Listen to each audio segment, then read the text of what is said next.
அனைவருக்கும் வணக்கம். பாலிட்டிக்கான previous year questions தான் நம்ம டிஸ்கஸ் பண்ணிகிட்டு இருக்கோம். அதன்படி இந்த வகுப்பில் நாம் ஒன்றிய நிர்வாகம் பற்றி 2019 2025 வரை கேட்கப்பட்டுள்ள அனைத்து கேள்விகளையும் எடுத்து நம்ம பார்க்க போகிறோம். குடியரசுத் தலைவர், துணை குடியரசுத் தலைவர், பிரதமர், அமைச்சர், சபாநாயகர், நாடாளுமன்றம், மக்களவை, மாநிலங்களவை, இந்த டாபிக்லாம் பற்றி கேட்கப்பட்டுள்ள அனைத்து கேள்விகளையும் எடுத்து நம்ம இங்கே டிஸ்கஸ் பண்ண போகிறோம். 2019 2025 வரை நடைபெற்ற தேர்வுகளிலிருந்து தான் இந்த கேள்விகளை நம்ம எடுத்திருக்கோம்.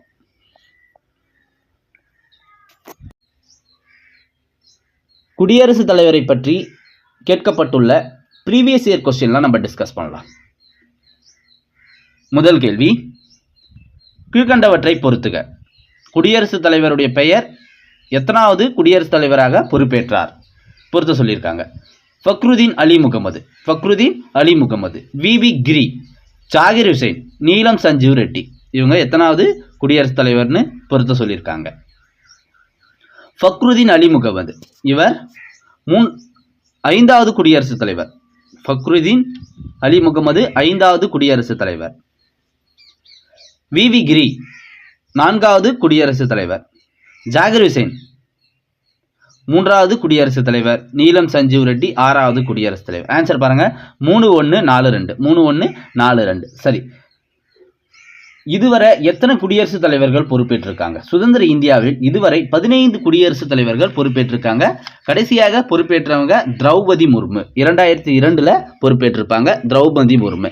இந்த 15 குடியரசுத் தலைவரோட லிஸ்டையும் நம்ம தெரிஞ்சுக்கலாம். முதல் குடியரசுத் தலைவர் டாக்டர் ராஜேந்திர பிரசாத் தான் சுதந்திர இந்தியாவின் முதல் குடியரசுத் தலைவர். 1950 பொறுப்பேற்று 1962 வரை இவர் குடியரசுத் தலைவராக இருப்பார். நீண்ட காலம் பதவி வகித்தவர் இவர்தான். இரண்டாவது குடியரசுத் தலைவர் டாக்டர் ராதாகிருஷ்ணன் 2வது குடியரசுத் தலைவர்.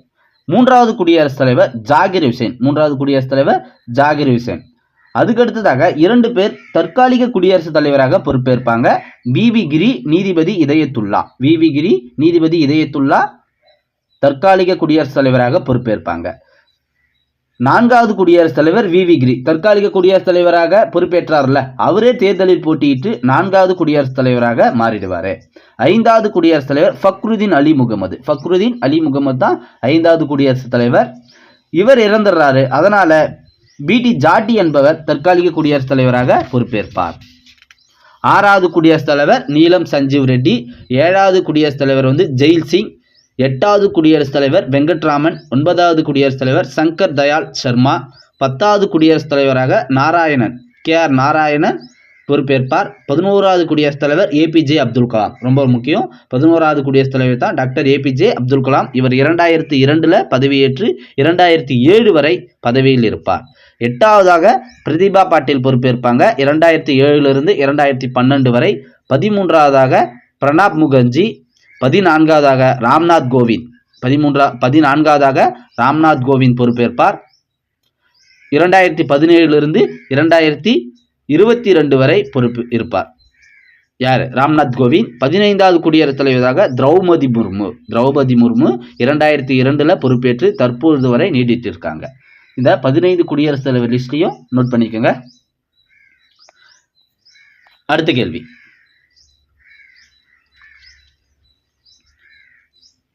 இந்திய ஜனாதிபதி நேர்முக தேர்தல் மூலம் தேர்ந்தெடுக்கப்படுகிறார். 2வது பாருங்க, இந்திய ஜனாதிபதி பெயரளவில் அரசின் தலைவர் ஆவார். எது சரியானது? இந்திய ஜனாதிபதி நேர்முக தேர்தல் மூலம் தேர்ந்தெடுக்கப்படுகிறாரா? தப்பு. இவர் மறைமுக தேர்தல் மூலம் தேர்ந்தெடுக்கப்படுகிறார். இந்திய ஜனாதிபதி மறைமுக தேர்தல் மூலம் தேர்ந்தெடுக்கப்படுகிறார். ஜனாதிபதி பெயரளவில் அரசின் தலைவர். எஸ், இவர் பெயரளவுக்கான தலைவர் தான். அப்போ உண்மையான தலைவர் யார்?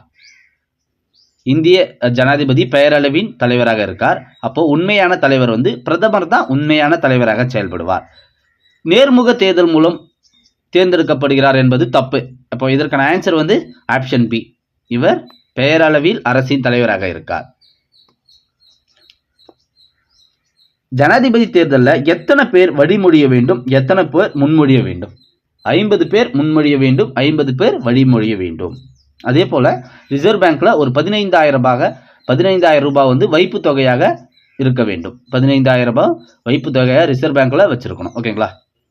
இவர் வந்து மறைமுக தேர்தல் மூலம் தான் தேர்ந்தெடுக்கப்படுகிறார் இந்திய ஜனாதிபதி. அதே போல துணை குடியரசுத் தலைவரும் துணை ஜனாதிபதியுமே மறைமுக தேர்தல் மூலம் தான் தேர்ந்தெடுக்கப்படுவார்கள். மாநிலங்களவை உறுப்பினர்களும் மறைமுக தேர்தல் மூலம் தான் தேர்ந்தெடுக்கப்படுவாங்க. எக்ஸ்ட்ரா பாயிண்ட்லாம் நோட் பண்ணிக்கோங்க. அடுத்த கேள்வி, குடியரசுத் தலைவர் பெயர் தேர்ந்தெடுக்கப்பட்ட ஆண்டு. டாக்டர் ராதாகிருஷ்ணன். சரியான இணை மட்டும் தான் கேட்டிருக்காங்க. டாக்டர் ராதாகிருஷ்ணன், ஜாகிர் ஹுசேன், ஃபக்ருதீன் அலி முகமது, சஞ்சீவ் ரெட்டி. இதில் சரியான இணை ஃபக்ருதீன் அலி முகமது.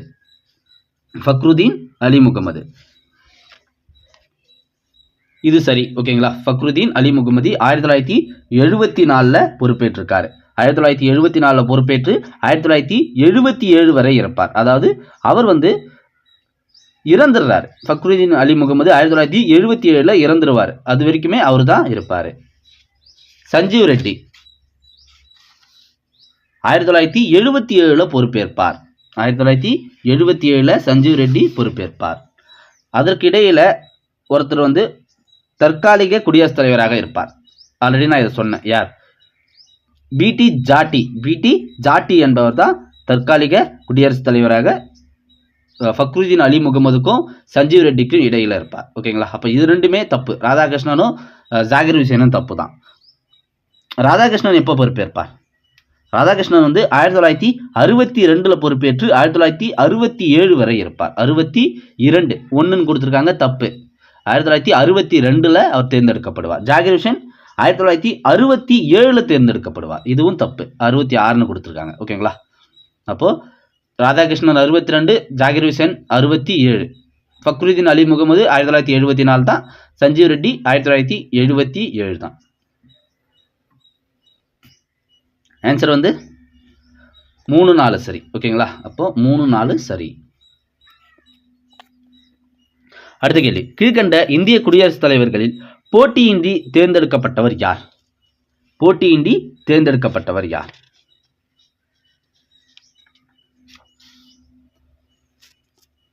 நீலம் சஞ்சீவ் ரெட்டி. யாரு?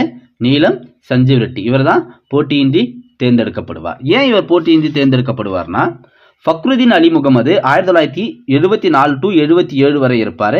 அதுக்கடுத்து அவர் இறந்துடுறாரு. யாரு? ஃபக்ருதீன் அலி முகமது இறந்துடுறாரு.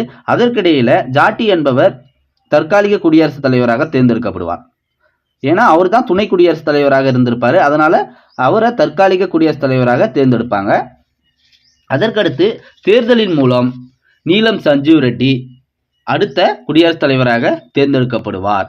இதில் என்னன்னா, போட்டியின்றி தேர்ந்தெடுக்கப்படுவார். ஆமாம், இவரை எதிர்த்து யாருமே நிற்க மாட்டாங்க. எதிர்கட்சியோட ஆதரவோட நீலம் சஞ்சீவ் ரெட்டி குடியரசுத் தலைவராக தேர்ந்தெடுக்கப்படுவார். நீலம் சஞ்சீவ் ரெட்டி. ஓகேங்களா. போட்டியின்றி தேர்ந்தெடுக்கப்பட்ட குடியரசுத் தலைவர் யாருன்னா நீலம் சஞ்சீவ் ரெட்டி தான். இவர் 64 வயதிலேயே குடியரசுத் தலைவராக மாறுவாருங்க. இளம் வயதில் குடியரசுத் தலைவரானவர் இவர் தான். அதே போல ஆந்திராவின் முதலமைச்சராகவும் இந்த நீலம் சஞ்சீவ் ரெட்டி இருந்திருக்காரு. அடுத்த கேள்வி, பிழையான கூற்றினை தேர்வு செய்க. 1. குடியரசுத் தலைவர் அரசாங்கத்தின் தலைவர் ஆவார். குடியரசுத் தலைவர் அரசாங்கத்தின் தலைவரா? பிழையான கூற்று கேட்டிருக்காங்க. குடியரசுத் தலைவர் அரசாங்கத்தின் தலைவர். தப்பு. ஓகேவா. இவர் அரசாங்கத்தின் தலைவரானா இல்ல, அரசின் தலைவர் தான் இவர். பிரதமரே உண்மையான செயலாட்சியாளர். இது சரி. விகிதாச்சார பிரதிநிதித்துவ முறை பிரதமர் தேர்தலுடன் தொடர்புடையது. சரியான தப்பு. குடியரசு தேர்தல் உடன் தான் தொடர்புடையது விகிதாச்சார பிரதிநிதித்துவ முறை. 4வது பாருங்க, ஒன்றியத்தின் செயலாட்சி அதிகாரம் குடியரசுத் தலைவருடையது எண்ணம் அது பெயரளவிலானது. இது சரி. அப்போ பிழையான கூற்று கேட்டிருக்காங்க. 1 தப்பு 3 தப்பு. 1 தப்பு 3 தவறு.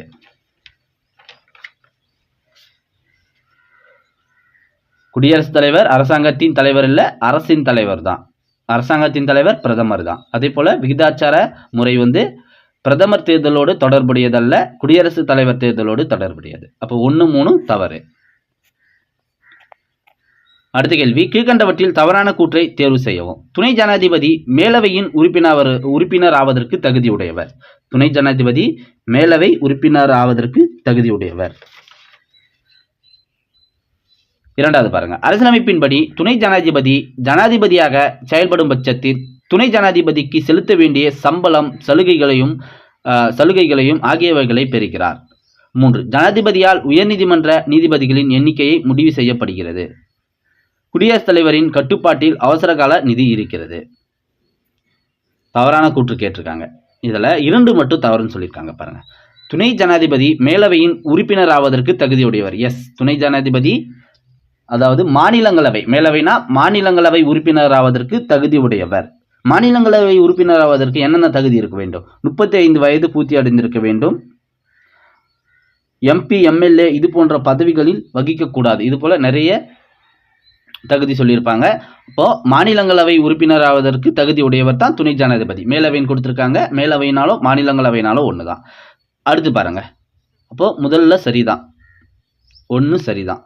அரசியலமைப்பின்படி துணை ஜனாதிபதி ஜனாதிபதியாக செயல்படும் பட்சத்தில் துணை ஜனாதிபதி ஜனாதிபதியாக துணை குடியரசுத் தலைவர் குடியரசுத் தலைவராக செயல்படும் பட்சத்தில் துணை ஜனாதிபதிக்கு செலுத்த வேண்டிய சம்பளம் சலுகைகளையும் ஆகியவைகளை பெறுகிறார். இப்போ துணை ஜனாதிபதி இருக்கார்ல, அதாவது துணை குடியரசுத் தலைவர் குடியரசுத் தலைவராக செயல்படுறாரு, தற்காலிக குடியரசுத் தலைவராக செயல்படுறாருல, அப்போ அவருக்கான சம்பளம் குடியரசுத் தலைவருக்கான சம்பளம் வருமா, துணை குடியரசுத் தலைவருக்கான சம்பளம் வருமான்னு கேட்குறாங்க. இங்கே என்ன சொல்லியிருக்காங்கன்னா துணை குடியரசுத் தலைவருக்கான சம்பளம் தான் போகும்னு சொல்லியிருக்காங்க. ஆனால் அது தப்பு. குடியரசுத் தலைவருக்கான சம்பளம் தான் அவருக்கு கிடைக்கும். இப்போ இந்த கூற்று தப்பு. ஓகேங்களா? இங்கே துணை குடியரசுத் தலைவருக்கு செலுத்த வேண்டிய சம்பளம் தான் சொல்லியிருக்காங்க. இல்லை, குடியரசுத் தலைவருக்கு என்ன சம்பளம் கொடுப்பாங்களோ அதை தான் கொடுப்பாங்க. அப்போது இது தப்பு.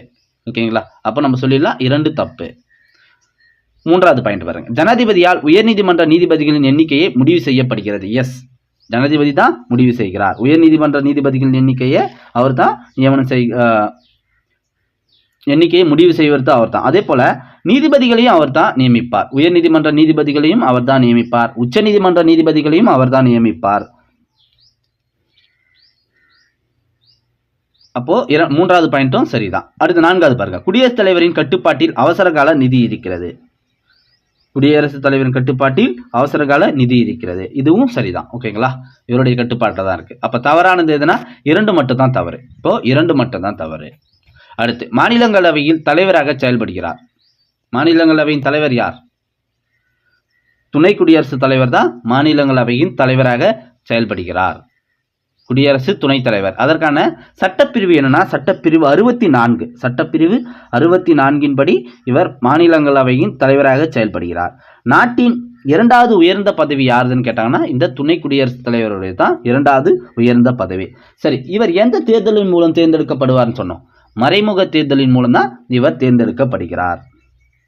இவருக்கு ஒரு சிறப்பான சலுகை உண்டு. ஆர்டிகல் 100 அதை கொடுக்கும். ஆர்டிகல் 100 அதை கொடுக்கும். அது என்னன்னா, இப்போ மாநிலங்களவையில் ஒரு மசோதாவின் மீது வாக்கெடுப்பு நடத்தும் போது இப்போ ஓட்டு 2 பேருக்குமே சமமாக நிற்குது.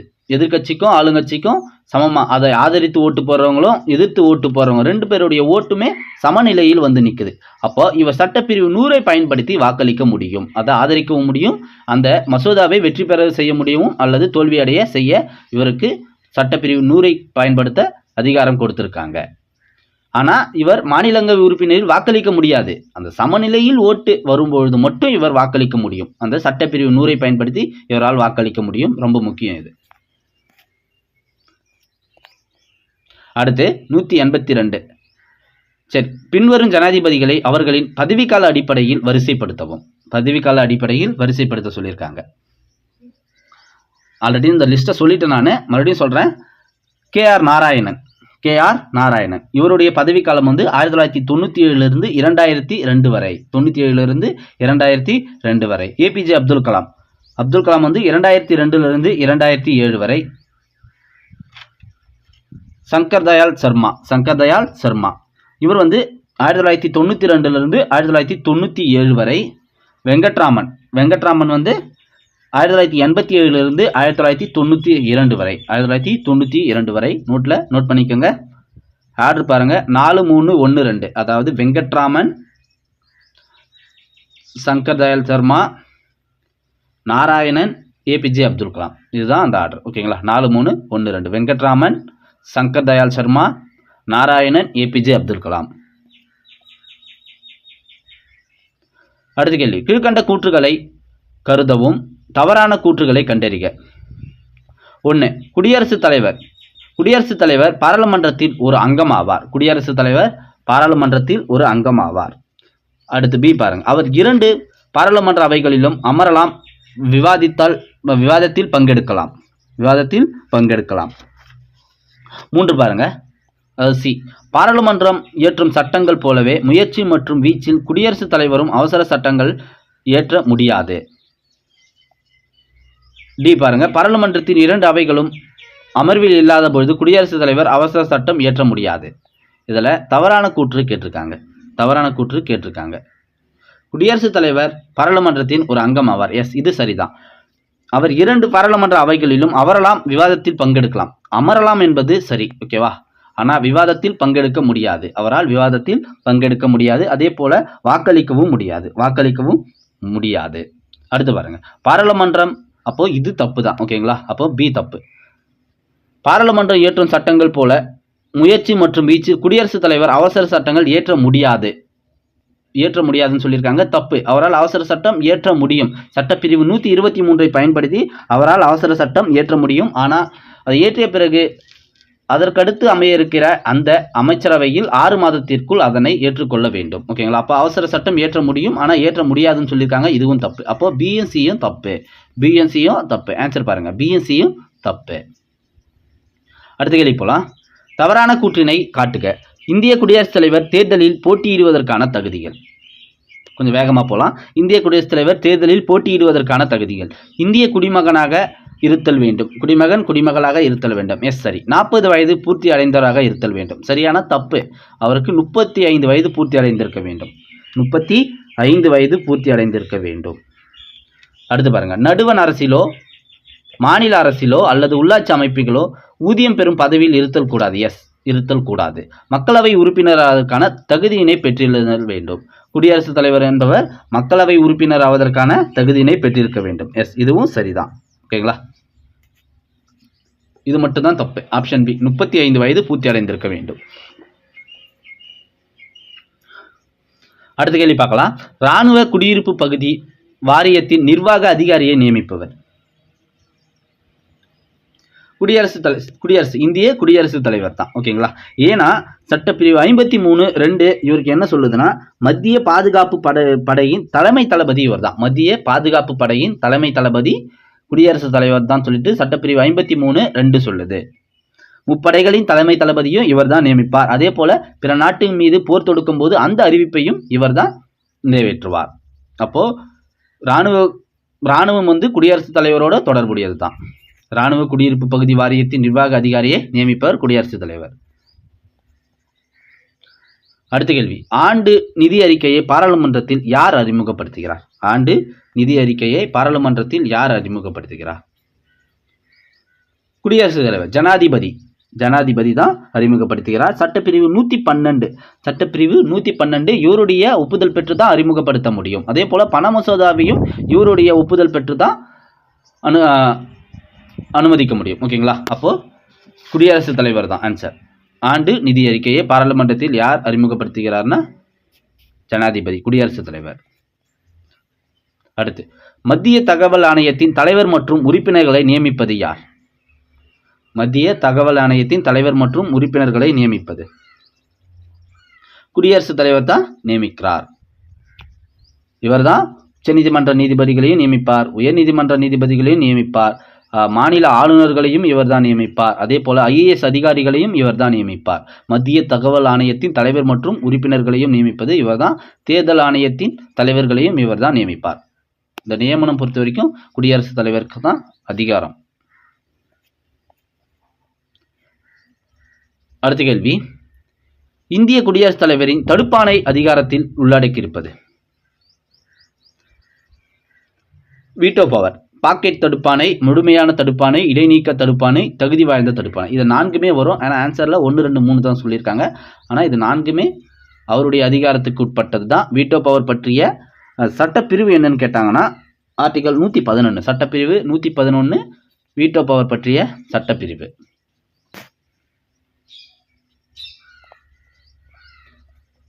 அடுத்த கேள்வி, பின்வரும் கூற்றுகளில் இந்திய ஜனாதிபதி அதிகாரத்தில் எவை சரியானது? 1. குடியரசுத் தலைவரின் முன் பரிந்துரையுடன் மட்டுமே பண மசோதாவை நாடாளுமன்றத்தில் அறிமுகப்படுத்த முடியும். எஸ், சரி. நாட்டின் நிதி தலைமை அல்லது கடன் அச்சுறுத்தலுக்கு உள்ளாகும் போது குடியரசுத் தலைவர் நிதி அவசர நிலையை அறிவிக்க முடியும். இதுவும் சரி. குடியரசுத் தலைவர் தனது அலுவலகத்தில் அதிகாரங்கள் மற்றும் கடமைகளை பயன்படுத்துவதற்கு எந்த ஒரு நீதிமன்றத்தின் முன் பொறுப்பாளி அல்ல. ஆமா, இவர் நீதிமன்றத்திற்கான பதில் சொல்ல அவசியம் இல்லை. யூனியன் பிரதேசங்களில் நிர்வாகத்திற்கு குடியரசுத் தலைவரே பொறுப்பானவர். எஸ், யூனியன் பிரதேசங்கள் குடியரசுத் தலைவர் தான் பொறுப்பானவர். அப்போ கொடுத்துள்ள 4 கூற்றுகளுமே சரிதான். 1, 2, 3, 4மே சரிதான். அடுத்து, குடியரசுத் தலைவரின் மன்னிப்பளிக்கும் அதிகாரம் பற்றிய கூற்றுகளை கருதவும். அவர் இந்த விவகாரத்தின் மேல்முறையீட்டு நீதிமன்றமாக செயல்படுகிறார். இந்த விவகாரத்தினை மேல்முறையீட்டு நீதிமன்றமாக செயல்படுகிறார். அப்படிலாம் இல்லை, ஓகேங்களா? அவருடைய விருப்பம்தான். அவரின் அதிகாரம் நீதிமன்றத்தின் அதிகாரத்திற்கு அப்பாற்பட்டது இல்லை. அப்படிலாம் இல்லை. நீதிமன்றம் ஒரு தீர்ப்பளித்தா இவர் அந்த தீர்ப்புக்கு ஒரு தண்டனை கொடுக்குறாங்கன்னா அதை நிறுத்தலாம் அல்லது மன்னிக்கலாம், தடுத்து வைக்கலாம். இது போல் பல அதிகாரங்கள் அவருக்கு உண்டு. அப்பாற்பட்டது நீதிமன்றத்திற்கு அப்பாற்பட்டது இல்லைன்னு கொடுத்துருக்காங்க. அப்பாற்பட்டது நீதிமன்ற அதிகாரத்திற்கு அப்பாற்பட்டது தான் இவருடைய அதிகாரம். 3. குடியரசுத் தலைவர் கருணை மனு கோருபவருக்கு கட்டுப்பட வேண்டிய அவசியம் இல்லை. எஸ், கட்டுப்பட வேண்டிய அவசியம் இல்லை. ஒருத்தவங்க கருணை மனு அனுப்புகிறாங்கன்னா என்ன மன்னிக்க சொல்லி அதை ஏற்கிறதும் ஏற்காததும் அவருடைய விருப்பம் தான். ஓகேங்களா? அப்போ கட்டுப்பட வேண்டிய அவசியம் இல்லை. இது சரிதான். ஓகேங்களா? 4 பாருங்க, மன்னிப்பளிக்கும் அதிகாரம் என்பது அடிப்படையில் அவருடைய சிறப்பதிகாரம். எஸ், அவருடைய சிறப்பதிகாரம். யாருமே அவரை போஸ்ட் பண்ண முடியாது. நீதிமன்றமோ அல்லது அரசாங்கமோ அவரை போஸ்ட் பண்ண முடியாது. அவருடைய சிறப்பதிகாரம் தான். அப்போ 1, 2 தப்பு, 3, 4 சரி. 3, 4 சரிதான். ஓகேங்களா? குடியரசுத் தலைவர் கருணை மனு கோருபவருக்கு கட்டுப்பட வேண்டிய அவசியம் இல்லை. அவர் விருப்பப்பட்டால் தண்டனையை குறைக்கலாம், நிறுத்தி வைக்கலாம், மாற்றலாம். ஆனால் அவரை கட்டுப்படுத்த முடியாது. அதே போல அவருடைய சிறப்பதிகாரம் தான் மன்னிப்பளிக்கும் அதிகாரம். இது 2மே சரி. 3, 4 சரிதான்.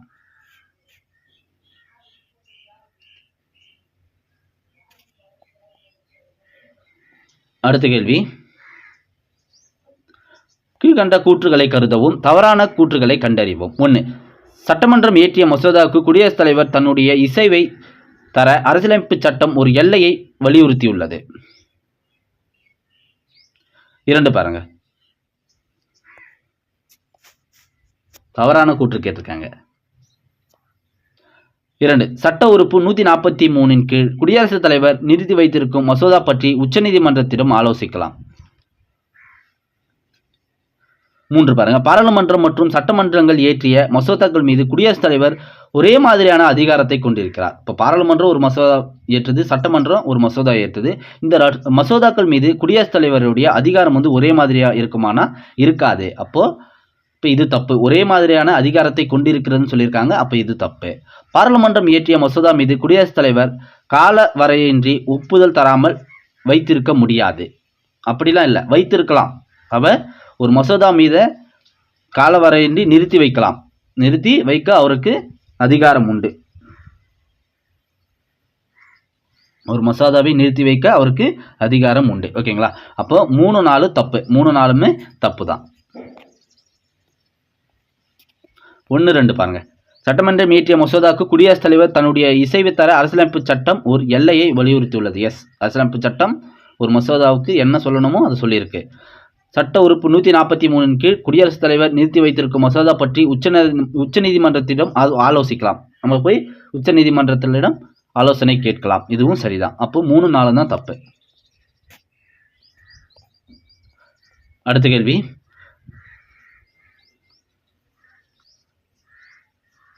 கீழ்வருவனவற்றுள் எது தவறாக பொருத்தப்பட்டுள்ளது?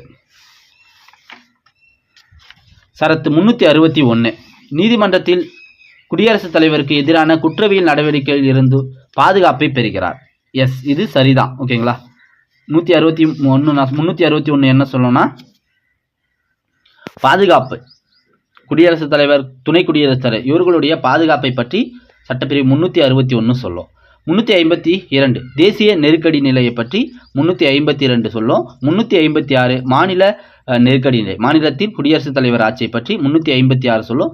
360 நிதி ஆணையத்தை பற்றி அல்ல, 360 நிதி ஆணையம் பற்றி அல்ல. அப்போ தவறானது பாருங்க, 4 மட்டும் தவறு, 4 மட்டும் தவறு.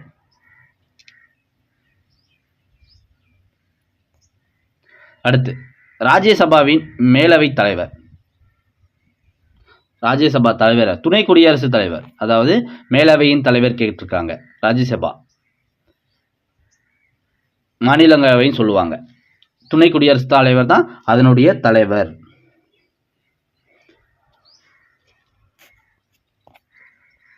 அடுத்த கேள்வி, கீழ்கண்ட கூற்றை கருதவும்.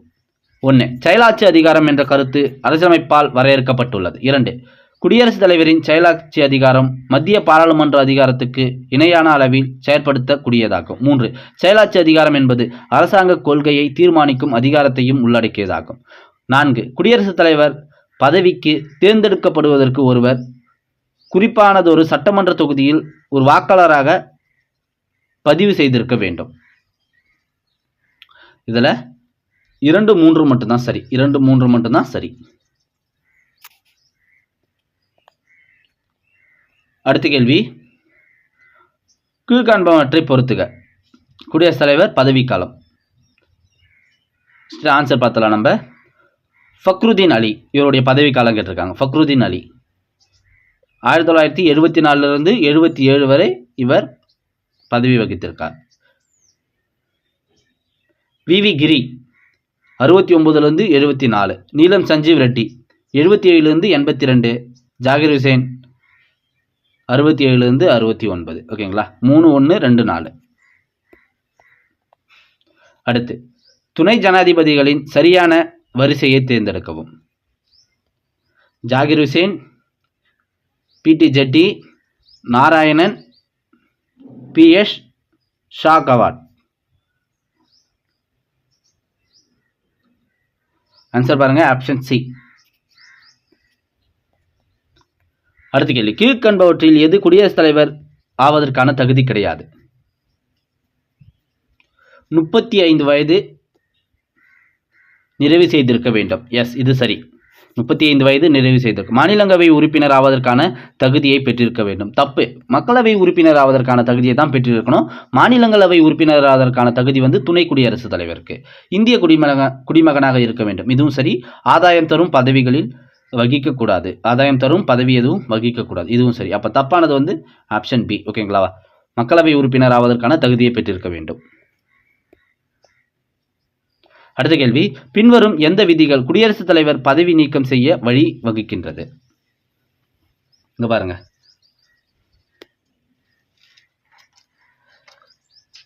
விதி 56ல் 1 மற்றும் 61. இந்த 2 விதியும் தான் பதவி நீக்கம் பற்றி கூறுது. குடியரசுத் தலைவருடைய பதவி நீக்கம் பற்றி கூறுது.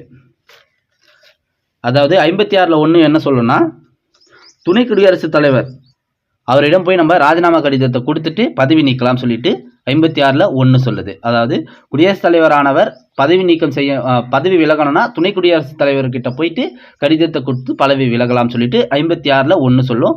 61 என்பது அரசியலமைப்பை மீறி அவர் எதனா குற்றம் செய்திருந்தால் அது நிரூபிக்கப்பட்டால் சட்டப்பிரிவு 61 பயன்படுத்தி பதவி நீக்கம் செய்யலாம். இப்போ இந்த 2 விதிகளும் எதற்குன்னு தெரியணும். அடுத்து குடியரசுத் தலைவர் பதவிக்காலம் ஆல்ரெடி பார்த்துட்டோம் இதை.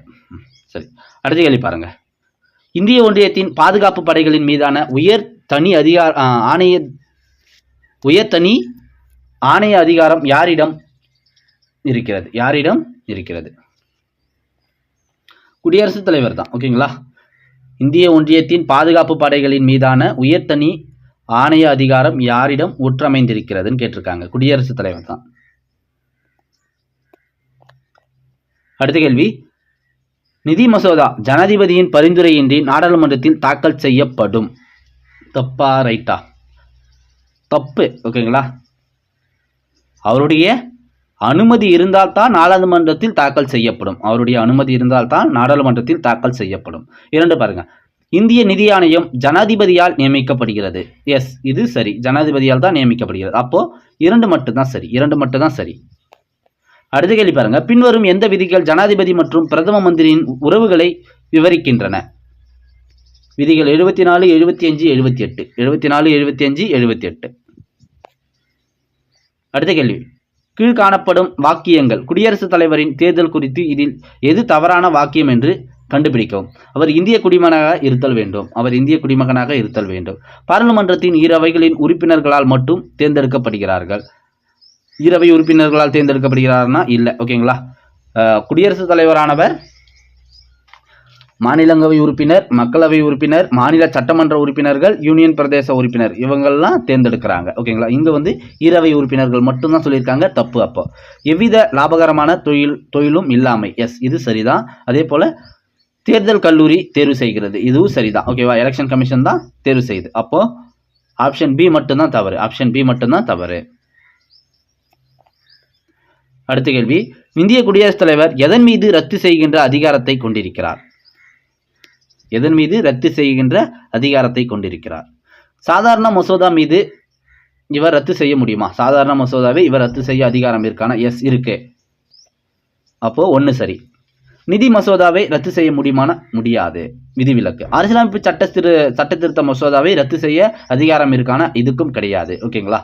அப்போ மாநில சட்ட மசோதா இதை ரத்து செய்ய முடியும். அப்போ 1, 4 சரி. ஓகேவா? நிதி மசோதா, அரசியலமைப்பு சட்ட திருத்த மசோதா இது இரண்டையுமே ரத்து செய்ய முடியாது. அப்போ 1, 4 சரி.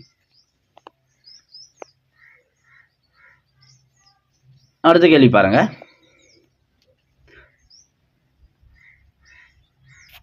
விதி 53. விதி 53 என்ன சொல்லுது? மத்திய அரசின் இந்தியாவின் நிர்வாக அதிகாரம் குடியரசுத் தலைவரிடம் உள்ளது. எஸ். விதி 352 தேசிய அவசர நிலையை பற்றி சொல்லுது. விதி 76 இந்திய தலைமை வழக்கறிஞர் நியமனத்தை பற்றி சொல்லுது. விதி 75 பிரதமர் நியமனத்தை பற்றி சொல்லுது. அப்போ ஆன்சர் பாருங்க 3, 1, 4, 2. 3, 1, 4, 2. அடுத்த கேள்வி. இந்திய தேர்தல் முறைகளில் ஒற்றை மாற்று வாக்கு மூலம் தேர்ந்தெடுக்கப்படுகிறார்கள். ஒற்றை மாற்று வாக்கு மூலம். கீழ்சபையில் 2 ஆங்கிலோ இந்தியர்கள் தேர்வு முறை. தப்பு. குடியரசுத் தலைவர், துணை குடியரசுத் தலைவர், மாநிலங்களவை உறுப்பினர்கள் இவங்க எல்லோருமே ஒற்றை மாற்று வாக்கு மூலம் தேர்ந்தெடுக்கப்படுகிறார்களான்னு கேட்டிருக்காங்க. எஸ், இவங்க தான் தேர்ந்தெடுக்கப்படுகிறார்கள். குடியரசு துணைத் தலைவரின் தேர்வு. அதுக்கு முன்னாடி குடியரசுத் தலைவர், துணை குடியரசுத் தலைவர், மாநிலங்களவை. இப்போ 3 ஆப்ஷனும் ஒரே இதில் கொடுத்துருக்காங்க. 3 இதுவியும். அப்போ அதை தான் நம்ம தேர்ந்தெடுக்கணும். பிரதமரை தேர்ந்தெடுக்க முறை இதுவும் தப்பு. ஓகேங்களா? இது சரிதான். ஆனால் இதோடைய பர்ஃபெக்டான சரியானது பி தான். ஓகேங்களா? சியும் சரிதான். ஆனால் அதோடைய பி ரொம்ப பர்ஃபெக்ட். ஏன்னா அங்கே குடியரசுத் தலைவர் இருக்காரு, துணை குடியரசுத் தலைவர் இருக்காரு, மாநிலங்களவை உறுப்பினர் இருக்காங்க.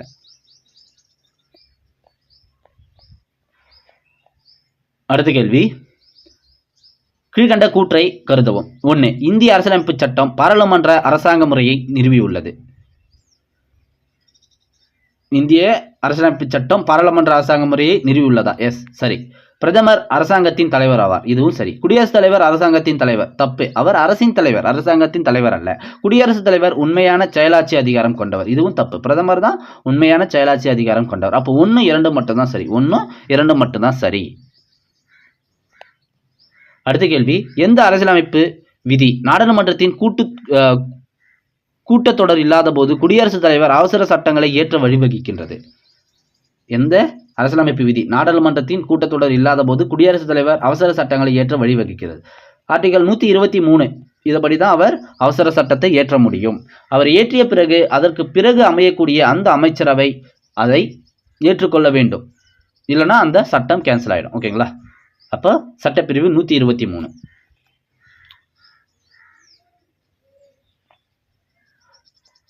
குடியரசுத் தலைவரை பற்றி ப்ரீவியஸ் இயர் எக்ஸாமில் கேட்ட கொஸ்டின்ஸ் எல்லாம் நம்ம டிஸ்கஸ் பண்ணியிருக்கோம்.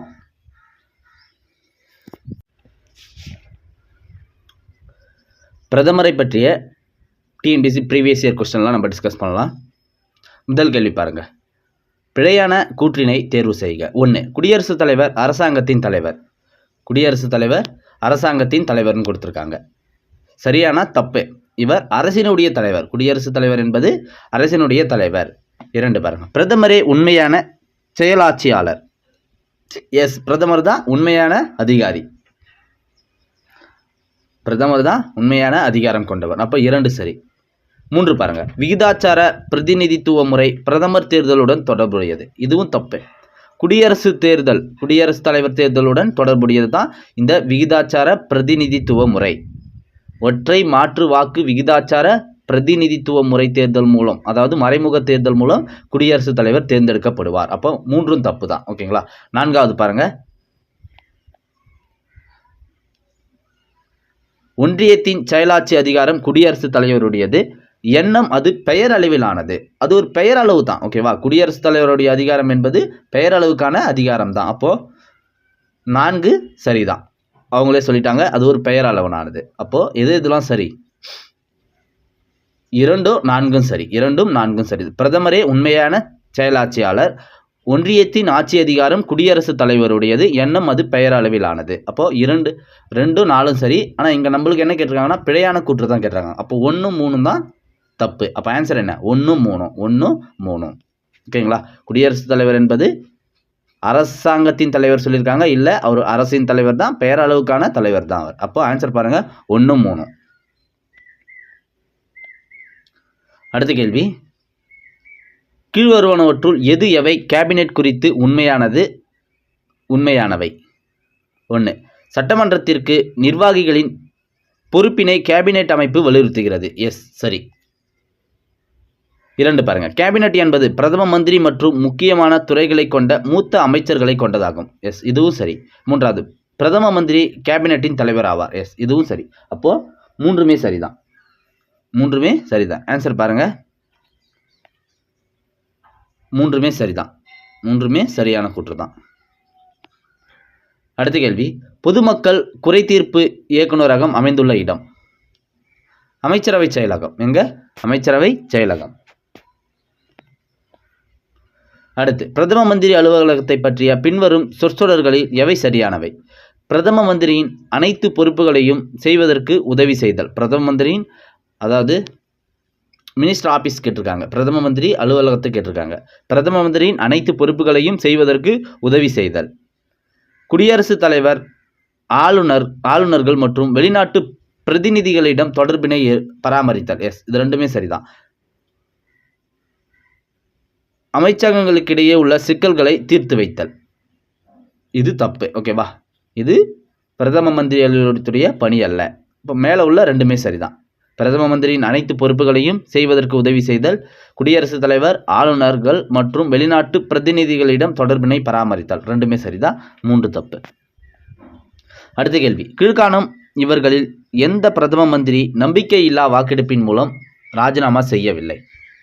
ஆன்சர் சொல்லிட்டாங்க பாருங்க. மன்மோகன் சிங். இவர் தான் நம்பிக்கையில்லா தீர்மானத்தை சந்திக்காத பிரதமராக இருந்திருக்காரு. ஹெச்டி தேவகவுடா இவர் நம்பிக்கையில்லா தீர்மானத்தை சந்திச்சிருக்காரு. ஒரு 324 நாள் இவர் ஆட்சி செஞ்சிருக்காரு பிரதம மந்திரியாக. 1996 பொறுப்பேற்று 97, கிட்டத்தட்ட 1 வருஷம் இவர் பதவியில் இருந்திருக்காரு. பின்பு நம்பிக்கையில்லா தீர்மானத்தின் மூலம் இவர் நீக்கப்பட்டிருக்கார். அதே போல் விபி சிங் 2 முறை பிரதமராக இருந்திருக்காரு. முதல் முறை 1989 பொறுப்பேற்று 1990 இவரும் 343 நாட்கள் பதவியில் இருந்திருக்காரு. இவரையும் நம்பிக்கையில்லா தீர்மானம் கொண்டு பதவி இழக்க செய்திருக்காங்க. வாஜ்பாயும் இவ்வாறு பதவி நீக்கம் செய்யப்பட்டிருக்கார். வெறும் 16 நாட்கள் மட்டும்தான். 1996 பதவியேற்றிருக்காரு. வெறும் 16 நாட்கள் பிரதமராக இருந்திருக்காரு. பின்பு அவரும் நம்பிக்கையில்லா தீர்மானத்தின் மூலம் ராஜினாமா செய்யப்பட்டிருக்கார். ஓகேங்களா. அப்போ மன்மோகன் சிங் மட்டும்தான் இதெல்லாம் சந்திக்காத ஆள். மன்மோகன் சிங் மட்டும்தான். அடுத்த கேள்வி, மக்கள் இறைமை என்னும் கருத்தில் ஏற்பட்ட மாறுதலை பற்றி கீழ்வரும் ஒரு கூற்றை கருதுக. முன்பொரு காலத்தில் பாராளுமன்றத்தை கலைப்பது என்பது முடியாட்சியின் தனி சிறப்புரிமையாக இருந்தது. எஸ், அப்போலாம் முடியாட்சியினுடைய தனி சிறப்புரிமையாக இருந்தது. ஆனால் இன்று பாராளுமன்ற ஜனநாயகத்தில் ஏற்பட்டுள்ள முன்னேற்றமானது அவையை கலைப்பது என்பது பிரதமரின் சிறப்பதிகாரம் என்றாகிவிட்டது. ஆமாம், அவையை கலைப்பது என்பது பிரதமரின் சிறப்பதிகாரம். அவருடைய பெரும்பான்மை நிரூபிக்க முடியாமல் போனால் அவர் ராஜினாமா செய்ய முடியும், அவை கலையும். மற்றபடி வேறு எப்படியுமே கலைக்க முடியாது. அது பிரதமரினுடைய சிறப்பதிகாரமாக உள்ளது. அவசர நிலை காலத்தில் அவசர நிலையை பிரகடனம் செய்வாங்க. ஆனால் இங்கே வந்து பிரதமரின் சிறப்பதிகாரம் தான் அவையை கலைப்பது என்பது. இங்கே பாருங்க, ஏ ஆர் இரண்டும் சரி, ஆர் ஏவுக்கு சரியான விளக்கமாகும். Option B. அடுத்த கேள்வி, இந்திய பிரதமரை நியமனம் செய்வர். இந்திய பிரதமரை நியமனம் செய்பவர் குடியரசுத் தலைவர். இந்திய பிரதமரை நியமனம் செய்வர் யார்? குடியரசுத் தலைவர் தான் இந்திய பிரதமரை நியமனம் செய்வார்.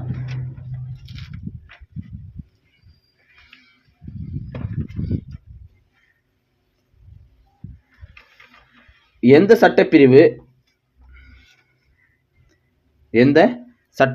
மூலம் குடியரசுத் தலைவர் பிரதமரை நியமனம் செய்வார்?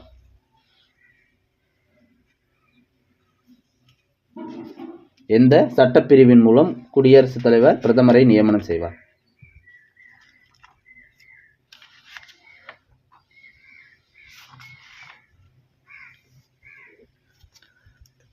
கமெண்ட்ல சொல்லுங்க. ஆர்டிகல் 75 பிரதமரை குடியரசுத் தலைவர் நியமனம் செய்வதை பற்றி கூறுகிறது. ஆனால் குடியரசுத் தலைவர் வந்து இவரை தன்னிச்சையாகலாம் நியமிக்க முடியாது. இப்போ அவர் விருப்பப்பட்ட ஒரு நபரை பிரதமராக மாற்ற முடியுமானா முடியாது.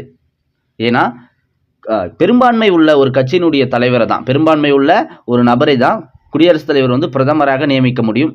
சப்போஸ் இல்லைனா பெரும்பான்மையும் இல்லை, இப்போ யாருக்குமே பெரும்பான்மை கிடைக்கல, அப்போ வந்து இவர் ஒரு நபரை நியமிக்கலாம். அவருடைய விருப்பத்தின் பேரில் ஒரு நபரை நியமிக்கலாம். ஆனால் அந்த நபருமே 6 மாத காலத்தில் பெரும்பான்மையை நிரூபிக்க வேண்டும். 6 மாத காலத்தில் பெரும்பான்மையை நிரூபிக்க வேண்டும். அப்படி நடந்திருக்கானா? நடந்திருக்கு. எஸ், அப்படி நடந்திருக்கு. அவருடைய விருப்ப உரிமையை பயன்படுத்தி நீலம் சஞ்சீவ் ரெட்டி என்ற குடியரசுத் தலைவர் அவருடைய விருப்ப உரிமையை பயன்படுத்தி சரண் சிங்கை பிரதமராக நியமிச்சிருக்கார். 1979 சரண் சிங்கை பிரதமராக நியமிச்சிருக்கார். அதே போல ஜெயில் சிங்கும் 1984 இந்திரா காந்தியை கொலை செய்த பிறகு ராஜீவ் காந்தியை பிரதமராக நியமிச்சிருக்காங்க. ஜெயில் சிங் அவர் தான் குடியரசுத் தலைவராக இருந்திருக்காரு. அவர் தான் ராஜீவ் காந்தியை விருப்புரிமையை பயன்படுத்தி நியமிச்சிருக்காரு இந்திரா காந்தி இறப்புக்கு பின்பு. ஓகேங்களா?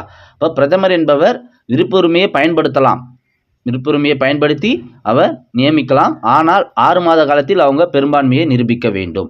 எந்த ஆர்டிகல் குடியரசுத் தலைவர் பிரதமரை நியமிப்பதை பற்றி கூறுகிறதுனா ஆர்டிகல் 75. ஓகேங்களா? அடுத்த கேள்வி, கிழக்கு நோக்கும் கொள்கையை துவக்கிய இந்திய பிரதமர் யார்? கிழக்கு நோக்கும் கொள்கையை துவக்கிய இந்திய பிரதமர் யார்? விபி நரசிம்மராவ். அதாவது அரசியல், பாதுகாப்பு, பொருளாதாரம், இதில் தென்கிழக்கு ஆசிய நாடுகளுடன் நல்ல உறவை மேம்படுத்த தான் இந்த கொள்கையை இவர் துவக்குவார். ஓகேங்களா? கிழக்கு நோக்கு கொள்கையை துவக்கிய இந்திய பிரதமர் பி.வி. நரசிம்மராவ். அரசியல், பொருளாதாரம், பாதுகாப்பு, இதில் நல்ல உறவை மேம்படுத்த இந்த கொள்கையை துவக்குவார். அடுத்த கேள்வி பாருங்க. கூற்று, அமைச்சர்கள் குழு ஒட்டுமொத்தமாக மக்களவைக்கு பொறுப்புடையவர்கள். சரியானா? எஸ், சரி. அமைச்சர்கள் பிரதமரின் ஆலோசனை பேரில் குடியரசுத் தலைவர் நியமிக்கிறார். இதுவும் சரிதான். ஓகேங்களா? இதுவும் சரிதான். எஸ், இரண்டுமே சரிதான். சரி, அமைச்சர்கள் மொத்த உறுப்பினர்களில் எத்தனை சதவீதம் இருக்க வேண்டும்? அமைச்சர்கள் மொத்த உறுப்பினர்களில் 15% மட்டும்தான் இருக்க முடியும். மொத்த உறுப்பினர்கள், மக்களவையில் உள்ள மொத்த உறுப்பினர்கள் வந்து 550. ஆனால் 543 தான் தற்பொழுது உள்ள உறுப்பினர்கள். 545 இருந்தது. ஆனால் ஆங்கிலோ இந்திய அந்த 2 உறுப்பினர்களை நீக்கிட்டாங்க. இப்போ 543. இதில் 15% மட்டும்தான் அமைச்சர்களாக இருக்க முடியும். சப்போஸ் அமைச்சராக இல்லாத ஒருவர், உறுப்பினராக இல்லாத ஒருவர் அமைச்சராக மாற முடியுமானா மாற முடியும். அமைச்சராக மாற முடியும். ஆனால் அவருமே 6 மாத காலத்தில் தேர்தலை சந்தித்து வெற்றி பெற வேண்டும். ஓகேங்களா? அடுத்த கேள்வி, இந்தியாவில் உண்மையான அதிகாரம் யாரிடம் புதிந்து காணப்படுகிறது? இந்தியாவில் உண்மையான அதிகாரம் யாரிடம் உள்ளது? அமைச்சரவை குழு, அமைச்சர் குழு. இங்கே வந்து அமைச்சர் குழு கொடுக்கலன்னா நம்ம பிரதம மந்திரியை சூஸ் பண்ணலாம். ஆனால் அமைச்சர் குழு கொடுத்ததால அமைச்சர் குழு தான் சூஸ் பண்ணணும். அடுத்து, பின்வரும் எந்த விதிகள் ஜனாதிபதி மற்றும் பிரதம மந்திரியின் உறவுகளை விவரிக்கின்றன? எந்த விதிகள் ஜனாதிபதி மற்றும் பிரதம மந்திரியின் உறவுகளை விவரிக்கின்றன? பாருங்க, ஆர்டிகல் 74, 75, 78. 74 என்ன சொல்லுதுன்னா, 74 என்பது குடியரசுத் தலைவருக்கு உதவிட அமைச்சர்கள் மற்றும் பிரதம மந்திரிகள் நியமிக்கப்படுகிறார்கள். குடியரசுத் தலைவருக்கு உதவிட அமைச்சர்கள் மற்றும் பிரதம மந்திரிகள் நியமனம் செய்யப்படுகிறார்கள் என்பது 74 சொல்லுது. 75 என்பது பிரதம அமைச்சர் மற்றும் அமைச்சர்கள் நியமனத்தை குடியரசுத் தலைவர் செய்து வைக்கிறார். பிரதம அமைச்சரையும் அமைச்சர்களையும் நியமனம் என்பது குடியரசுத் தலைவர் செய்து வைக்கிறார் என்பது 75 சொல்லும். 78 என்பது அமைச்சரவையுடைய அனைத்து முடிவுகளையும் குடியரசுத் தலைவரிடம் தெரிவிக்க வேண்டும். பிரதமரானவர் அமைச்சரவையின் முடிவுகளை குடியரசுத் தலைவரிடம் தெரிவிக்க வேண்டும் என்பதை 78 சொல்லுது. ஓகேங்களா, இதெல்லாம் நோட் பண்ணிக்கோங்க. அடுத்த கேள்வி, பிரதம அமைச்சரின் கடமையை பற்றி கூறும் விதி எது? 78. ஓகேவா, பிரதம அமைச்சரின் கடமை என்ன? அமைச்சரவையினுடைய முடிவுகளை நம்ம குடியரசுத் தலைவரிடம் தெரிவிக்க வேண்டும். அதுதான் பிரதம அமைச்சருடைய கடமை. ஓகேங்களா, அது ஆர்டிகல் 78 சொல்லுது. அடுத்து, அறிவியல் மற்றும் தொழில்துறை ஆராய்ச்சி மையத்தின் தலைவர். அறிவியல் மற்றும் தொழில்துறை ஆராய்ச்சி மையத்தின் தலைவர் பிரதம மந்திரி. சரி, பிரதம மந்திரி வேற எந்தெந்த துறைக்கு தலைவராக இருக்கிறார்? நிதி ஆயோக், நிதி ஆயோக்கினுடைய தலைவரும் பிரதம மந்திரி தான். தேசிய வளர்ச்சி குழு, இதனுடைய தலைவரும் பிரதம மந்திரி தான். தேசிய ஒருமைப்பாட்டு குழு, இதுக்கும் பிரதமர் தான் தலைவர். மாநிலங்களுக்கு இடையேயான குழு, இதுக்கும் பிரதமர் தான் தலைவர். தேசிய நீர்வள ஆதார குழு, இதுக்குமான தலைவர் பிரதமர் தான். ஓகேங்களா, இதையும் நோட் பண்ணிக்கோங்க. நிதி ஆயோக், தேசிய வளர்ச்சி குழு, தேசிய ஒருமைப்பாட்டு குழு, மாநிலங்களுக்கு இடையேயான குழு, தேசிய நீர்வள ஆதார குழு, அனைத்துக்குமே பிரதமர் தான் தலைவர். அடுத்த கேள்வி, அமைச்சர்கள் குழு மற்றும் கேபினெட் பொறுத்தவரை கீழே கொடுக்கப்பட்டுள்ள வாக்கியங்களில் எவை சரியானது? ஒன்று பாருங்க, ஒரு கேபினெட் அமைச்சர் ஒன்று அல்லது அதற்கு மேற்பட்ட துறைகளின் தலைவர். ஒரு கேபினெட் அமைச்சர் ஒன்று அல்லது அதற்கு மேற்பட்ட துறைகளின் தலைவர். 2, அமைச்சர்கள் கூட்டாக சேர்ந்து அரசாங்கத்தின் கொள்கைகளை உருவாக்குகிறார்கள். ஒரு கேபினெட் அமைச்சர் ஒன்று அல்லதுக்கு மேற்பட்ட துறைகளின் தலைவர். எஸ், சரி. அமைச்சர்கள் கூட்டாக சேர்ந்து அரசாங்கத்தின் கொள்கைகளை உருவாக்குகிறார்கள். இதுவும் சரி. அரசாங்கத்தின் கொள்கைகளை உருவாக்குவதில் தலைமை, அதாவது அரசாங்க அமைச்சர், துணை அமைச்சர்கள், பிரதி துணை அமைச்சர்களுக்கு பங்கு கிடையாது. எஸ், 3மே சரிதான். ஓகேங்களா, 3 கூற்றுகளுமே சரிதான்.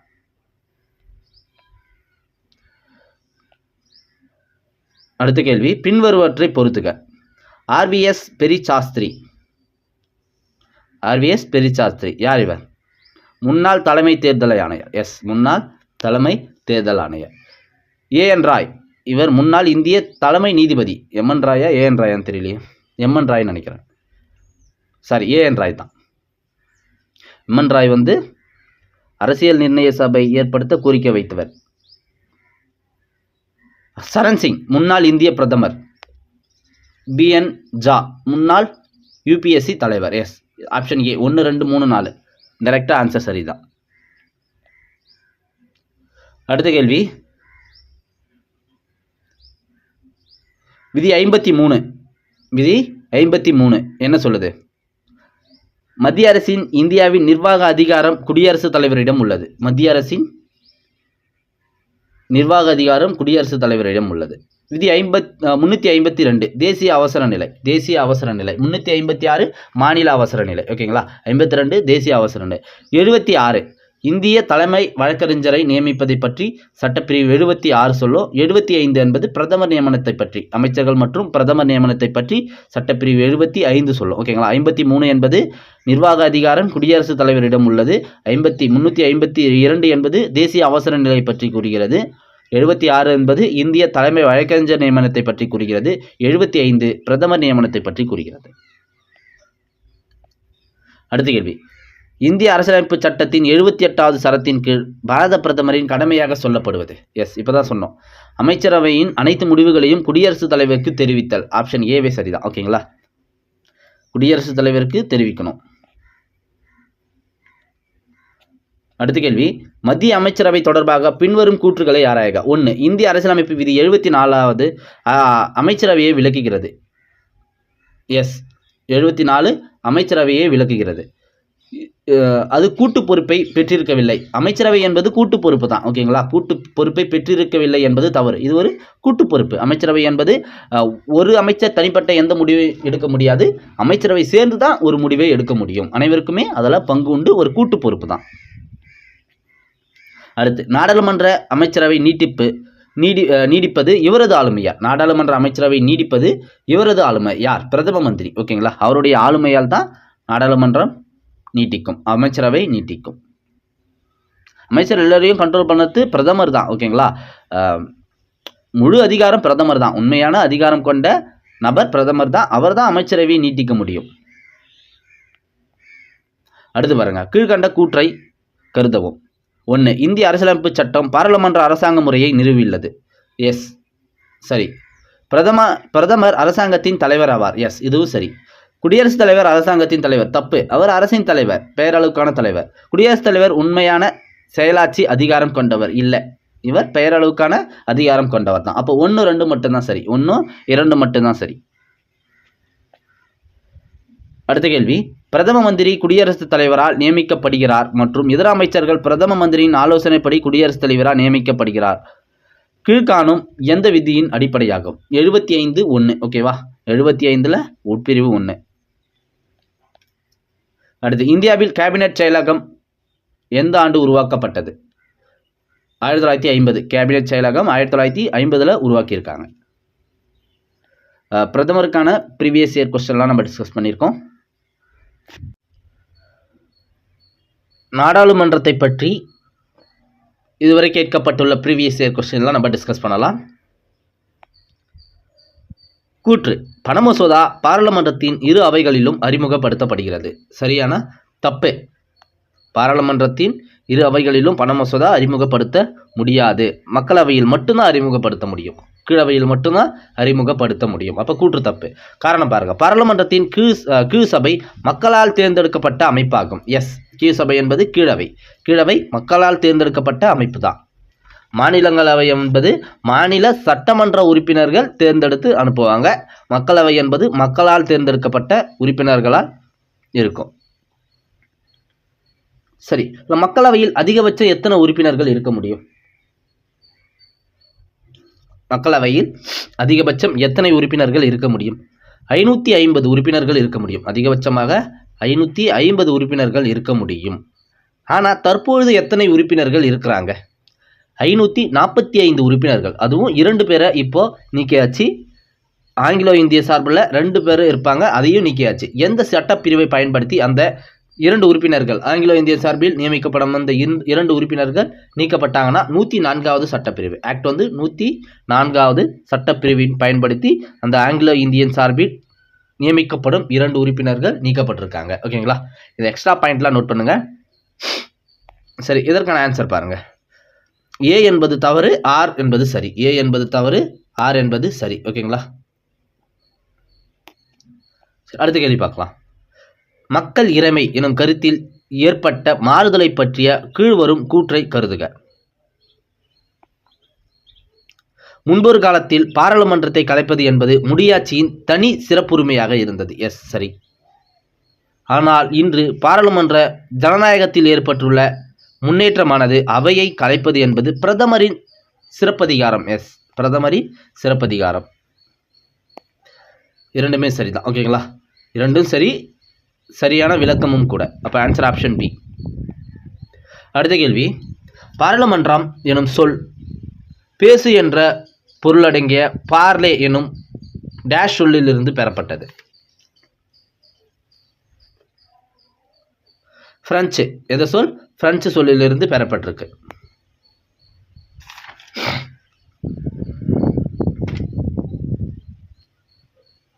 அடுத்த கேள்வி பார்க்கலாம். இந்தியாவின் நாடாளுமன்ற கட்டிடத்தை கட்டியவர், வடிவமைத்தவர். இந்தியாவின் நாடாளுமன்ற கட்டிடத்தை வடிவமைத்தவர் பாருங்க, எட்வின் ஹெட்டியன்ஸ் மற்றும் ஹெர்பர்ட் பேக்கர். எட்வின் ஹெட்டியன்ஸ் மற்றும் ஹெர்பர்ட் பேக்கர் இவங்க தான் வடிவமைச்சிருக்காங்க.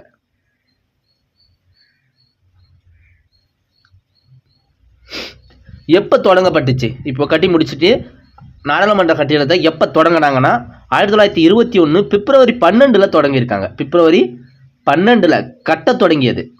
1921 பிப்ரவரி 12 கட்ட தொடங்கி 1927 ஜனவரி 18 முடிச்சிருக்காங்க. ஓகேங்களா? 1921 தொடங்கி 1927 வரை கட்டியிருக்காங்க எட்வின் எட்டன்ஸ் மற்றும் ஹெர்பர்ட் ஹெபேக்கர். 2023 வரையில் இந்த பழைய பாராளுமன்ற கட்டிடத்தை தான் நம்ம இருந்திருக்கோம். புதிய கட்டிடம் இப்பொழுது கட்டியிருக்காங்க. புதிய கட்டிடம் கட்டியிருக்காங்க. அதை கட்டியவர் யாருன்னா மூவி சாசாரியா என்பவர் தான் தற்பொழுது உள்ள நாடாளுமன்ற கட்டிடத்தை கட்டியவர். ஓகேங்களா? இதையும் நோட் பண்ணிக்கோங்க. மூவி சாசாரியா. அதே போல் அந்த கட்டடம் எப்போ கட்ட தொடங்கியிருக்காங்கன்னா 1921 கட்ட தொடங்கி 27 வரை கட்டியிருக்காங்க. அடுத்த கேள்வி, கீழ் சொல்லப்பட்ட இந்திய அரசியலமைப்பின் பண மசோதா என்ற சொல் எந்த விதியில் வரையறுக்கப்பட்டுள்ளது? பண மசோதா எந்த விதியில் வரையறுக்கப்பட்டுள்ளது? 110 ஆர்டிகல் 110 தான் பண மசோதாவை பற்றி கூறும். சரி, ஆர்டிகல் 112 எதை பற்றி கூறும்? வருடாந்திர ஆண்டு செலவு. ஓகேவா? வருடாந்திர அந்த நிதி அறிக்கையை சமர்ப்பிப்பது ஆர்டிகல் 112 பயன்படுத்தி தான். 110 என்பது பண மசோதா பற்றி சொல்வது. ஓகேங்களா? இது ரெண்டுமே ரொம்ப இம்பார்ட்டன்ட். இது வருடாந்திர நிதி அறிக்கையை சொல்லும். இது பண மசோதாவை குறிக்கும். அடுத்த கேள்வி, சரியான கூற்றை தேர்வு செய்க. மாநிலங்களவை உறுப்பினர் ஆவதற்கு 30 வயதுக்கு குறைவாக இருத்தல் வேண்டும். 30 வயதுக்கு குறைவாக இருத்தல் வேண்டும் மாநிலங்களவை உறுப்பினர் ஆவதற்கு. சரியா? தப்பு. 35 வயது மினிமம் இருக்கணும். 35 வயது இருந்தால் தான் மாநிலங்களவை உறுப்பினராக முடியும். மாநிலங்களவை உறுப்பினர்கள் நேரடியாக மக்களால் தேர்ந்தெடுக்கப்படுகின்றனர். இதுவும் தப்பு. சட்டமன்ற உறுப்பினர்கள், மாநில சட்டமன்ற உறுப்பினர்கள் தான் அவங்கள தேர்ந்தெடுத்து அனுப்புவாங்க. இலக்கியம், அறிவியல், கலை, சமூக சேவை ஆகிய துறைகளில் சிறந்த அறிவு மற்றும் அனுபவம் பெற்ற 12 நபர்களை மாநிலங்களவைக்கு குடியரசுத் தலைவர் நியமிக்கிறார். சரியானா? சரி. எஸ், இது சரிதான். மாநிலங்களவையின் மொத்த உறுப்பினர்கள் எண்ணிக்கை 250. சரியா? எஸ், இதுவும் சரிதான். ஓகேங்களா? இதுவும் சரிதான். அப்போ 3 4 சரி, 1 2 தப்பு. 3 4 சரி, 1 2 தப்பு.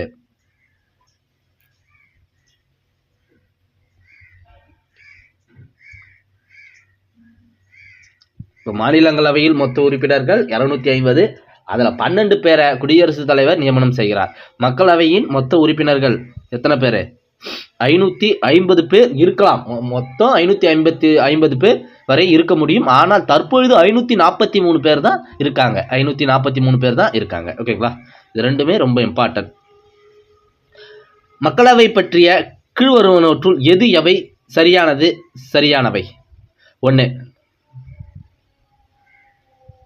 மக்களவை பொதுவாக இந்திய பாராளுமன்றத்தின் கீழவை என்று அழைக்கப்படுகிறது. சரியா? மக்களவை இந்திய நாடாளுமன்றத்தின் கீழவை என்று அழைக்கப்படுகிறது. எஸ், சரி. மக்களவை உறுப்பினர்கள் நேரடியாக மக்களால் தேர்ந்தெடுக்கப்படுகிறார்கள். எஸ், இதுவும் சரி. 44வது சட்ட திருத்தத்தினால் மக்களவை உறுப்பினர்களின் எண்ணிக்கை 545ஆக உயர்த்தியது. 545ஆக உயர்த்தியது. எந்த ஆக்ட் கேட்டிருக்காங்க?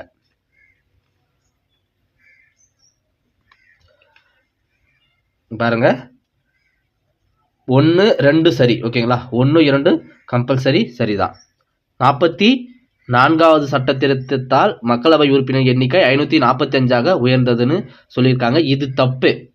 ஏன்னா 31வது சட்ட திருத்தம் தான். 1973 31வது சட்ட திருத்தத்தின் மூலம் தான் 525ஆக இருந்த அந்த உறுப்பினர்களின் எண்ணிக்கை 545ஆக உயர்த்தப்பட்டது. ஓகேங்களா? அப்போ 3 தப்பு. 1 2 மட்டும்தான் சரி, 3 தப்பு. ஓகேங்களா? இது எந்த சட்ட திருத்தம் பாருங்க? 31வது சட்ட திருத்தம் 1973. மீதமுள்ள 2ம் சரிதான். அடுத்த கேள்வி 183. நாடாளுமன்ற கூட்டத்தொடரை தலைமையேற்று நடத்துபவர் யார்? நாடாளுமன்ற கூட்டத்தொடரை தலைமையேற்று நடத்துபவர் யார்? மக்களவை சபாநாயகர். யார் நடத்துவாங்க? மக்களவை சபாநாயகர் தான் நடத்துவார். சரி, மக்களவையின் தலைவர் யார்? கூட்டத்தை இவர் தான் தலைமையேற்று நடத்துறார். மக்களவையின் தலைவர் யார்? அதுவும் சபாநாயகர் தான். மக்களவையின் தலைவராகவும் சபாநாயகர் தான் செயல்படுவார். ஒரு மசோதாவை சாதாரண மசோதாவா பண மசோதாவா தீர்மானிப்பது யார்? அதனுடைய அதிகாரம் யாருக்கிட்ட இருக்குன்னா அதுவும் சபாநாயகர் கிட்ட தான் இருக்கு. ஓகேங்களா? ஒரு வலிமை பொருந்திய நபர் தான் சபாநாயகர் மக்களவையில். அடுத்து, மக்களவையின் சபாநாயகர் தான் வகிக்கும் பதவியின் காரணமாக கீழ்வரும் எந்த நாடாளுமன்ற குழுக்களின் தலைவராக செயல்படுகிறார்? அலுவல் ஆலோசனை குழு தலைவராக சபாநாயகர் இருப்பார்.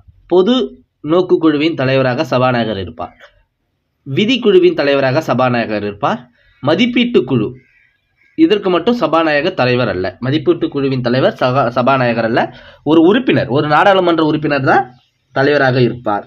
தற்போது மதிப்பீட்டு குழுவின் தலைவர் யார்னா சஞ்சய் ஜெய்ஸ்வால். இந்த மதிப்பீட்டு குழுவில் எத்தனை உறுப்பினர்கள் இருப்பாங்கன்னா 30 உறுப்பினர்கள் இருப்பாங்க. 30 உறுப்பினர்கள் இருப்பாங்க. இதில் 4க்கு மட்டும், அதாவது மதிப்பீட்டு குழுவுக்கு மட்டும் சபாநாயகர் தலைவராக இருக்க மாட்டார். அலுவல் ஆலோசனை குழு, பொது நோக்கு குழு, விதி குழு, இதுக்கு 3மே சபாநாயகர் தான் தலைவர். சரி, வேற என்ன குழுக்கெல்லாம் சபாநாயகர் தலைவராக இருப்பார்னா நெறிமுறை குழு, புரவலர் குழு, விதிமுறை குழு, பிரிவினை குழு, இதுக்கும் சபாநாயகர் தான் தலைவராக இருப்பார். நெறிமுறை குழு, புரவலர் குழு, விதிமுறை குழு, பிரிவினை குழு. ஓகேங்களா? எஸ், 1 2 3 சரி, 4 மட்டும் தவறு. அடுத்த கேள்வி, டேஷ் குழுவின் முக்கிய பணி என்பது இந்திய அரசாங்க செலவுக்காக பாராளுமன்றத்தால் ஒதுக்கப்பட்ட நிதிகளை ஆய்வு செய்வதாகும். பொது கணக்கு குழு முக்கிய பணி என்பது இந்திய அரசாங்க செலவுக்காக பாராளுமன்றத்தில் ஒதுக்கப்பட்ட நிதிகளை ஆய்வு செய்வதாகும். சரி, பொது கணக்கு குழு.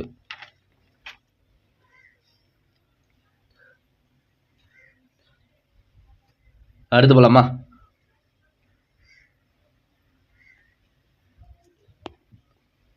நூற்றி 133 அடுத்து பாருங்க. இந்திய நாடாளுமன்றத்தில் மசோதாவை நிதி மசோதா அல்லது சாதாரண மசோதா என முடிவு செய்வது யார்? இப்போதான் சொன்னேன், முடிவு செய்வது யார்? சபாநாயகர் தான் அந்த அதிகாரம் பெற்றவர். சபாநாயகர்.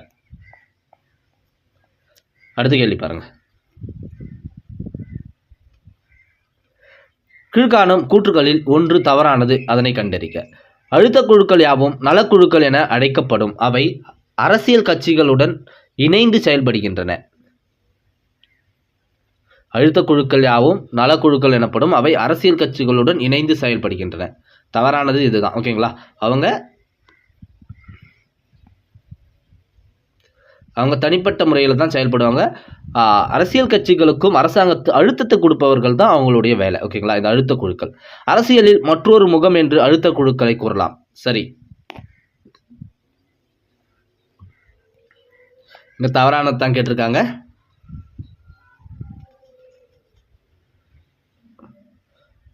அரசியலில் மற்றொரு முகம் என்று அழுத்த குழுக்களை கூறலாம். சரி, பல அழுத்த குழுக்கள் ஆராய்ச்சிகள் மேற்கொள்வதுடன் இணையதளங்களை பராமரித்து வருகின்றன. இதுவும் சரிதான். அரசின் கொள்கை உருவாக்கத்தில் அவர்கள் முக்கிய பங்காற்றி பல முக்கிய தகவல்களை அரசுக்கு அளித்து வருகின்றனர். எஸ், 3மே சரிதான். ஆனால் அரசியல் கட்சிகளுடன் இணைந்து செயல்படுகிறார்கள் என்பது தவறு. அழுத்த குழுக்கள் என்பதுனா இப்போ தொழிலாளர்கள் இருக்காங்கல்ல, அவங்களுடைய நலனுக்காக அந்த குழு இயங்கும். அந்த குழு என்பது முழுக்க அவருடைய நலன்களுக்கு மட்டும்தான் இயங்கும். எந்த ஒரு அரசியல் பின்புலமும் இல்லாமல் இயங்கும். அதே போல அரசியல் கட்சிகள் தேர்தலில் அந்த குழுக்கள் போட்டியிடாது. தேர்தலெல்லாம் போட்டியிடாது. அவர்களுடைய நலனுக்காக மட்டும்தான் அந்த குழுக்கள் இருக்கும். தொழிலாளர்கள், விவசாயிகளுக்கு குழு, சாதி குழு, மதக்குழு, மொழிக்குழு, அதே போல் மாணவர்கள் அமைப்பு, பெண்கள் சார்ந்த குழுக்கள், இதெல்லாமே அழுத்த குழுக்கள் தான் வரும். அரசியலுக்கும் அவங்களுக்கும் தொடர்பு இருக்காது. ஆனால் அரசியல் கட்சிக்கான அழுத்தத்தை இவர்கள் கொடுப்பார்கள். இவர்களுடைய நலனில் இவர்களுடைய பங்கு முக்கிய பங்காக இருக்கும். ஏன்னா இவங்க தான் பல்வேறு தகவல்களை சொல்வார்கள். இப்போ பெண்கள் எவ்வளோ பாதிக்கப்படுறாங்க, அவங்களுக்கு என்ன செய்ய வேண்டும், இது போல நல்ல விஷயங்களை இந்த அழுத்த குழுக்கள் தான் அரசுக்கும் அரசியல் கட்சிக்கும் எடுத்துரைக்கும். ஓகேங்களா? அப்போ அழுத்த குழுக்கள் யாவும் நலக்குழுக்கள் என அழைக்கப்படும். அவை அரசியல் கட்சிகளுடன் இணைந்து செயல்படுகின்றன என்பது தவறு. ஓகேங்களா? அவை இணைந்து செயல்படாது, அவங்களுக்கான அழுத்தத்தை கொடுக்கும். அடுத்து, மாநிலங்களவையின் தலைவராக செயல்படுகிறவர்.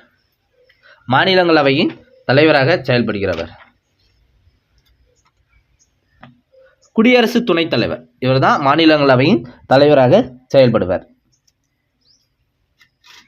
சரி, மாநிலங்களவை தான் பாராளுமன்றத்தின் இரண்டாவது ஆட்சி மன்றம். மக்களவை முதல் ஆட்சி மன்றமாக இருக்கு, இரண்டாவது ஆட்சி மன்றம் மாநிலங்களவை தான். இந்த மாநிலங்களவை எப்போ உருவாக்கப்பட்டதுன்னு கேட்டாங்கன்னா, இந்த மாநிலங்களவை எப்போ உருவாக்கப்பட்டது? 1952 உருவாக்கியிருக்காங்க, ஏப்ரல் 3. 1952 ஏப்ரல் 3 தான் மாநிலங்களவை உருவாக்கியிருக்காங்க. மாநிலங்களவை உருவாக்கப்பட்ட இதனுடைய முதல் கூட்டம் 1952 மே 13 நடந்திருக்கு. ஓகேங்களா, குடியரசு வாங்கிய பிறகு தான் மாநிலங்களவை உருவாக்கப்பட்டிருக்கு. 1952 ஏப்ரல் 3. அதனுடைய முதல் கூட்டம் 1952 மே 13 நடந்திருக்கு. ஓகேங்களா. அடுத்து, எந்த ஆண்டு அணை பாதுகாப்பு மசோதா மாநிலங்களவையில் நிறைவேற்றப்பட்டது? எந்த ஆண்டு அணை பாதுகாப்பு மசோதா மாநிலங்களவையில் நிறைவேற்றப்பட்டது? 2019. அடுத்து, கூட்டு பொறுப்புடைமை பற்றிய கீழ்வரும் கூற்றுகளை கருதுக, அவற்றிலிருந்து சரியான விருப்ப விடையை தெரிவு செய்க. பாராளுமன்ற கூட்டாட்சியின் கூட்டு பொறுப்பானது எந்த ஒரு தனி மனிதனையும் பொறுப்பாக்காது, அமைச்சரவையில் உள்ள அனைவரையும் பொறுப்பாக்குகிறது. சரியா?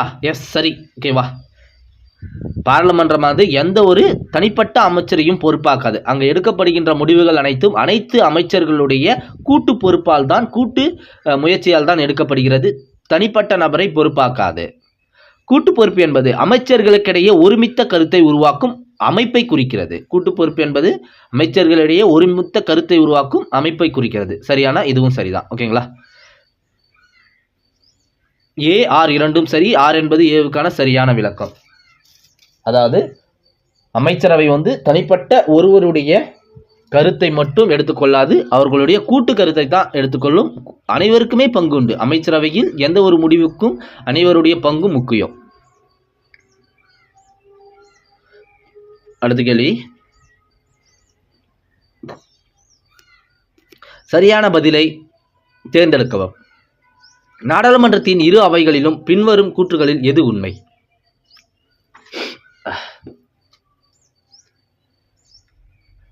பாராளுமன்றத்தின் இரு அவைகளிலும் நிதி விவகாரங்களை தவிர அனைத்து துறைகளிலும் சம அதிகாரம் மற்றும் சம உரிமை அனுபவிக்கப்படுகின்றன.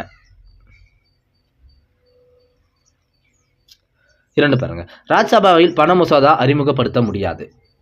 எஸ், அறிமுகப்படுத்த முடியாது. 3, ராஜ்யசபாவில் வருடாந்திர நிதிநிலை அறிக்கையை விவாதிக்கலாம், ஆனால் மானிய கோரிக்கைகளில் வாக்களிக்க அதிகாரம் இல்லை. இதுவும் சரிதான். பண மசோதாவை அறிமுகம் செய்ய முடியாது, அதே போல நிதி அறிக்கையை விவாதிக்கத்தான் முடியும், அவங்களுக்கான வாக்களிக்கும் அதிகாரம் அங்கு இல்லை. பாராளுமன்றத்தின் இரு அவைகளிலும் பாருங்க, பாராளுமன்றத்தின் இரு அவைகளிலும் நிதி விவகாரங்கள் தவிர அனைத்து துறைகளிலும் சம அதிகாரம் சம உரிமை உள்ளது. ஆமா, இதுவும் சரிதான். நிதி மற்றும் மக்களவையை சார்ந்தது, அதாவது மக்களவையை சார்ந்தது, அதாவது லோக்சபான்னு சொல்லுவோம்ல, லோக்சபாவை சார்ந்தது. மற்ற அனைத்து விஷயங்களிலுமே ராஜ்யசபாவுக்கு உரிமை உண்டு. அப்போ 2, 3 சரி, 1 மட்டும்தான் தவறு. இங்க நிதி அதிகாரங்கள் இரு அவைகளுக்கும் பொருந்தும் சொல்லியிருக்காங்க, ஆனா இல்லை, அது மக்களவைக்கு மட்டும்தான் நிதி விவகாரம் பொருந்தும். அடுத்து,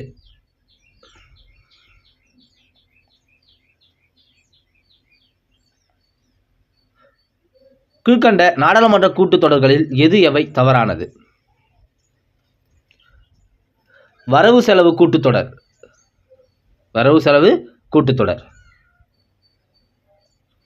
பிப்ரவரி முதல் மே வரை சரி. மழைக்கால கூட்டத்தொடர் ஜூலை முதல் செப்டம்பர் வரை. குளிர்கால கூட்டத்தொடர் நவம்பர் முதல் டிசம்பர் வரை. இங்க ஜனவரி வரைன்னு கொடுத்துருக்காங்க பாருங்க, அது தப்பு. ஓகேங்களா, அது தப்பு. இந்த 3மே நோட் பண்ணி வச்சுக்கோங்க, சரியானது. வரவு செலவு கூட்டத்தொடர் பிப்ரவரி முதல் மே வரை, மழைக்கால கூட்டத்தொடர் ஜூலை முதல் செப்டம்பர் வரை, குளிர்கால கூட்டத்தொடர் நவம்பர் முதல் டிசம்பர் வரை. அடுத்த கேள்வி, சரியான பதிலை தேர்ந்தெடுக்கவும். நாடாளுமன்றத்தின் இரு அவைகளிலும் பின்வரும் கூற்றுகளில் எது உண்மை?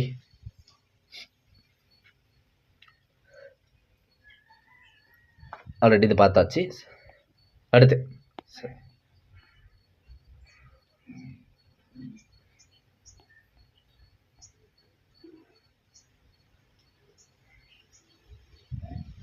அடுத்த கேள்வி பாருங்க. பாராளுமன்றத்தின் இலைக்குழுக்கள் பற்றிய கீழ்கண்ட இணைகளை கவனிக்கவும்.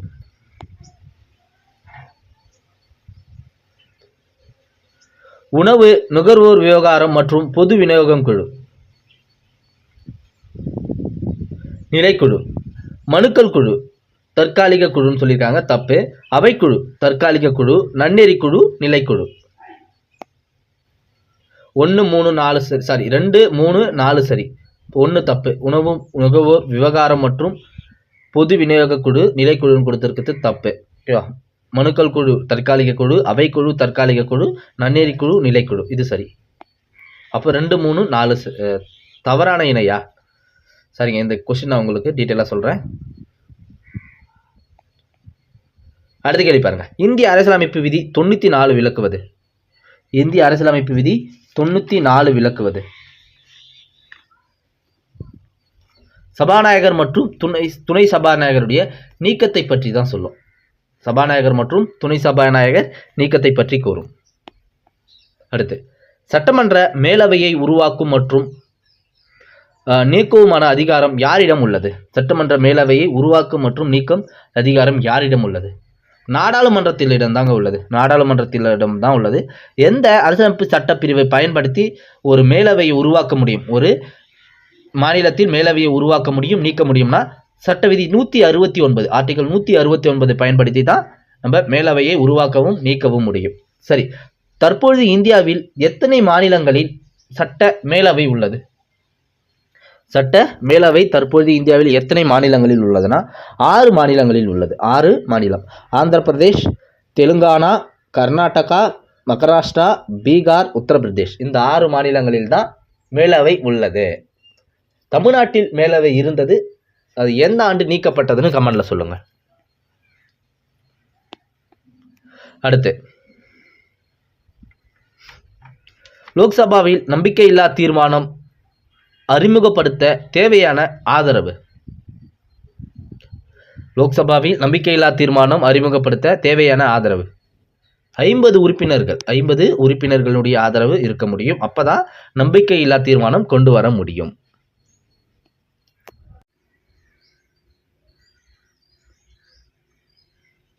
அடுத்த கேள்வி பாருங்க. சபாநாயகரால் பாராளுமன்ற அமர்வினை முடிவுக்கு கொண்டு வருதல் டேஷ் ஆகும். அதனுடைய பெயர் கேட்டிருக்காங்க. சபாநாயகரால் பாராளுமன்ற அமர்வினை முடிவுக்கு கொண்டு வருதல். முடிவுக்கு கொண்டு வருதல், அதனுடைய பெயரும் முடிவுக்கு கொண்டு வருதல் தான். கலைப்பில்லை, ஒத்திவைப்பில்லை, அழைப்பில்லை, முடிவுக்கு கொண்டு வருதல். அடுத்து, கீழ்கண்டவற்றுள் பாராளுமன்ற உறுப்பினர்களுக்கான முறைசாரா சாதனம் எது? முறைசாதன சாதனம் எது? பூஜ்ய நேரம். ஏன்னா இதுதான் அரசியலமைப்பில் குறிப்பிடப்படவில்லை. அரசியலமைப்பில் பூஜ்ய நேரத்தை பற்றிய எந்த ஒரு விதியும் இல்லை. முறை சாராத ஒரு விஷயமாக இந்த பூஜ்யம் நேரம் தான் இருக்குது. ஓகேங்களா? இது சட்டமன்றமாக தானாக பின்பற்றுகிறது. அரசியலமைப்பில் இந்த பற்றிய எந்த ஒரு குறிப்பும் விதிகளும் இல்லை. அதனால் இது முறைசாரா என்று குறிப்பிடலாம். இது எல்லாம் கேள்வி நேரம் அரசியலமைப்பு உள்ளது. அரை மணி நேர விவாதம் அரசியலமைப்பில் உள்ளது. குறுகிய கால விவாதம் இதெல்லாமே அரசியலமைப்பில் குறிப்பிட்டிருக்காங்க. ஆனால் இந்த பூஜ்ய நேரத்தை பற்றிய விதி இல்லை. அடுத்து, குடியரசுத் தலைவர் ராஜ்சபாவில் டேஷ் உறுப்பினர்களை நியமிக்கிறார். 12 உறுப்பினர்களை. ராஜ்சபாவில் குடியரசுத் தலைவர் 12. மாநிலங்களவையில் ராஜ்சபா மாநிலங்களவைன்னு சொல்லுவாங்க. ஓகேங்களா? 12 உறுப்பினர்களை நியமிக்கிறார். மொத்தம் எத்தனை உறுப்பினர்கள் மாநிலங்களவையில் இருப்பாங்கன்னா 250. ஆல்ரெடி சொல்லிட்டேன். 238 பேரை மாநில சட்டமன்ற உறுப்பினர்கள் தேர்ந்தெடுத்து அவைக்கு அனுப்புவாங்க. இவங்களுடைய பதவிக்காலம் எத்தனை ஆண்டுகள்னு கமெண்ட்ல சொல்லுங்க. இவங்களுடைய பதவிக்காலம். அடுத்து, மாநிலங்களவையில் ஜனாதிபதியால் எத்தனை உறுப்பினர்கள் நியமனம் செய்யப்படுகிறார்? இதே கேள்விதான். ஆனால் இங்கே ஜனாதிபதி என்ற வார்த்தையை யூஸ் பண்ணியிருக்காங்க, அங்கே குடியரசுத் தலைவர்னு யூஸ் பண்ணியிருக்காங்க. 12 உறுப்பினர்கள். பாராளுமன்றத்தின் மதிப்பீட்டு குழுவில் டேஷ் அங்கத்தினர் உள்ளனர். எத்தனை உறுப்பினர்கள் மதிப்பீட்டு குழுவில் உள்ளனர்? ஆல்ரெடி இந்த கேள்வியை சொன்னேன் நான். இந்த கேள்விக்கான ஆன்சர் என்ன? 30 உறுப்பினர்கள் மதிப்பீட்டு குழுவில் இருப்பாங்க. தற்போதைய மதிப்பீட்டு குழுவின் தலைவர் யார்? சஞ்சய் ஜெய்ஸ்வால். சஞ்சய் ஜெய்ஸ்வால் தான் தற்போதைய தலைவர். அடுத்து பின்வரும் வாக்கியங்கள் 1 மற்றும் 2 கவனிக்கவும். சரியான விடையை தேர்வு செய்க. 1. பாராளுமன்றம் மத்திய பட்டியலில் சட்டம் இயற்றும் அதிகாரம் பெற்றது. பாராளுமன்றம் மத்திய பட்டியலில் சட்டம் இயற்றும் அதிகாரம் பெற்றது. எஸ். மொத்தம் 3 விதமான பட்டியல்கள்: மத்திய பட்டியல், மாநில பட்டியல், பொது பட்டியல். மத்திய பட்டியலில் சட்டம் இயற்றும் அதிகாரம் யாருக்குன்னா அது பாராளுமன்றத்திற்கு உள்ளது. மாநில பட்டியலில் சட்டம் இயற்றும் அதிகாரம் மாநில சட்டமன்றங்களுக்கு உண்டு. பொதுப்பட்டியலில் சட்டம் இயற்றும் அதிகாரம் பாராளுமன்றத்திற்கும் உண்டு, மாநில சட்டமன்றத்திற்கும் உண்டு. ஆனால் இரண்டிற்கும் முரண்பாடு ஏற்படும் போது, மத்தியத்திற்கும் மாநிலத்திற்கும் முரண்பாடு ஏற்படும் போது எந்த மன்றம் இயற்றிய சட்டம் பொருந்தனா பாராளுமன்றம். ஓகேங்களா? மாநில சட்டமன்றம் பொருந்தாது, பாராளுமன்றம் இயற்றிய அந்த சட்டமே பொதுப்பட்டியலுக்கு பொருந்தும் முரண்பாடு ஏற்படும் பொழுது. ஓகேங்களா? இது 3மே கிளியராக தெரிஞ்சிருக்கணும். இப்போ கேள்வி பாருங்க. இந்த கேள்வி பாருங்க, ட்விஸ்டடாக இருக்கும். பாராளுமன்றம் மத்திய பட்டியலில் சட்டம் இயற்றும் அதிகாரம் பெற்றது. சரியா? எஸ், சரி. பொதுப்பட்டியல் மற்றும் மாநில பட்டியல் இடம் பெறாதவைகளில் பாராளுமன்றம் சட்டம் இயற்றும் அதிகாரம் பெற்றது. அதாவது 3 பட்டியல் சொன்னேன், இங்கே 2 கொடுத்துட்டாங்க. பொதுப்பட்டியல் கொடுத்துட்டாங்க, மாநில பட்டியல் கொடுத்துட்டாங்க. இன்னொரு இடம் பெறாத பட்டியல் இது இந்த சென்டென்ஸில், அது மத்திய பட்டியல். சரி, மத்திய பட்டியலில் சட்டம் இயற்றும் அதிகாரம் யாருக்கு உண்டு? பாராளுமன்றத்திற்கு உண்டு. கேள்வியை கிளியராக படிங்க. பாராளுமன்றத்திற்கு உண்டு. ஃபஸ்ட்டு சென்டென்ஸே திருப்பி செகண்ட் சென்டென்ஸில் கொடுத்துருக்காங்க. ஆனால் கேள்வியை ட்விஸ்ட் பண்ணி கொடுத்துருக்காங்க. அங்கே டைரெக்டாக மத்திய பட்டியலில் கொடுத்துருக்காங்க, இங்கே இன்டைரக்டாக மத்திய பட்டியல்னு சொல்லியிருக்காங்க. சொல்லாமல் சொல்லியிருக்காங்க. மத்திய பட்டியலில் சட்டமேற்ற அதிகாரம் பாராளுமன்றத்திற்கு உண்டு. அப்போ 2 சென்டென்ஸுமே உண்டு. சரி, மத்திய பட்டியலில் எத்தனை துறைகள் இருக்குது? மாநில பட்டியலில் பொதுப்பட்டியலில் எத்தனை துறைகள் இருக்குது? தற்பொழுது மத்திய பட்டியலில் 100 துறைகள் இருக்குது, மாநில பட்டியலில் 61 துறைகள் இருக்குது, பொதுப்பட்டியலில் 52 துறைகள் இருக்குது. ஓகேங்களா? இதெல்லாமே நோட் பண்ணிக்கோங்க. அடுத்த கேள்வி, கூற்று. ஒன்றிய அமைச்சரவை விரும்பினால் கூட்டாட்சி அமைப்பை ஒற்றையாட்சியாய் மாற்ற முடியுமா?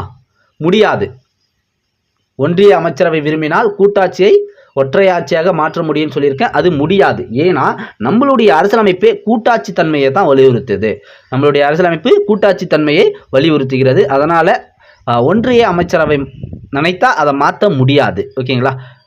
கூட்டாட்சி மாநிலத்திற்கும் மத்திய அரசுக்கும் இடையே கூட்டாட்சி தன்மையை தான் நம்மளுடைய அரசியலமைப்பு வலியுறுத்துகிறது. மாநிலங்களின் மீது செயல்படுத்தத்தக்க பல்தரப்பட்ட அதிகாரங்களை ஒன்றிய அரசு கைவசம் வைத்துள்ளது. ஆமாம், இப்போ கூட்டாட்சி தன்மையை வலியுறுத்தினாலும் அதிகாரம் யாருக்கு அதிகம்னா கம்பேரிசன் பண்ண சொல்ல மத்திய அரசாங்கத்திற்கு தான் அதிகாரம் அதிகம். ஏன்னா மாநில அரசை கலைக்க அந்த அமைச்சரவை கலைக்கக்கூடிய உரிமையே மத்திய அரசுக்கு உண்டு. அதே போல் மாநிலங்களில் எல்லைகளை மாற்ற முடியும், மாநிலங்களுடைய பெயரை மாற்ற முடியும். அதுபோல் முக்கியமான அதிகாரங்கள் மாநில அரசை விட மத்திய அரசுக்கு தான் இருக்குது. அதனால் ஒன்றிய அரசுடைய கைவசம் பெற்றுள்ளது அதிக அதிகாரங்கள் ஒன்றிய அரசு தான் பெற்றுள்ளது. இருந்தாலும் கூட்டாட்சி தன்மையை தான் வலியுறுத்துறது அரசியலமைப்பு சட்டம். அப்போது ஏ தவறு ஆர் சரி. ஓகேங்களா? ஏ தவறு ஆர் சரி. அடுத்த கேள்வி, நாடுகள் நாடாளுமன்றத்தின் பெயர். அமெரிக்க ஐக்கிய நாடுகள் அதனுடைய நாடாளுமன்றம் காங்கிரஸ்னு சொல்லுவாங்க, காங்கிரஸ் நாடாளுமன்றம். ஜப்பான்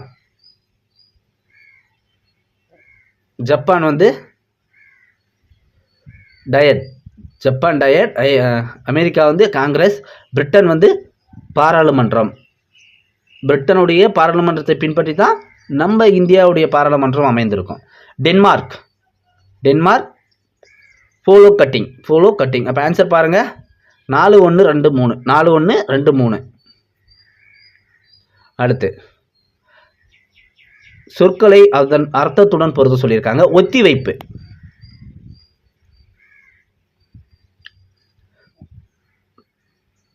ஒத்திவைப்பு பாராளுமன்றத்தை காலவரையற்று ஒத்திவைத்தல். குவாரம்னா என்ன? அவையை நடத்த தேவையான உறுப்பினர் எண்ணிக்கை. எஸ், ஒரு குறிப்பிட்ட அளவிலான எண்ணிக்கை இருந்தால் தான் அவையை நடத்த முடியும். அந்த குறிப்பிட்ட அளவிலான எண்ணிக்கையை குறிக்கிற சொல் தான் குவாரம். கங்காரு மூடல்.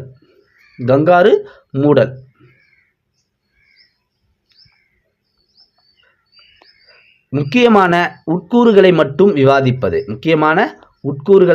விவாதிப்பது.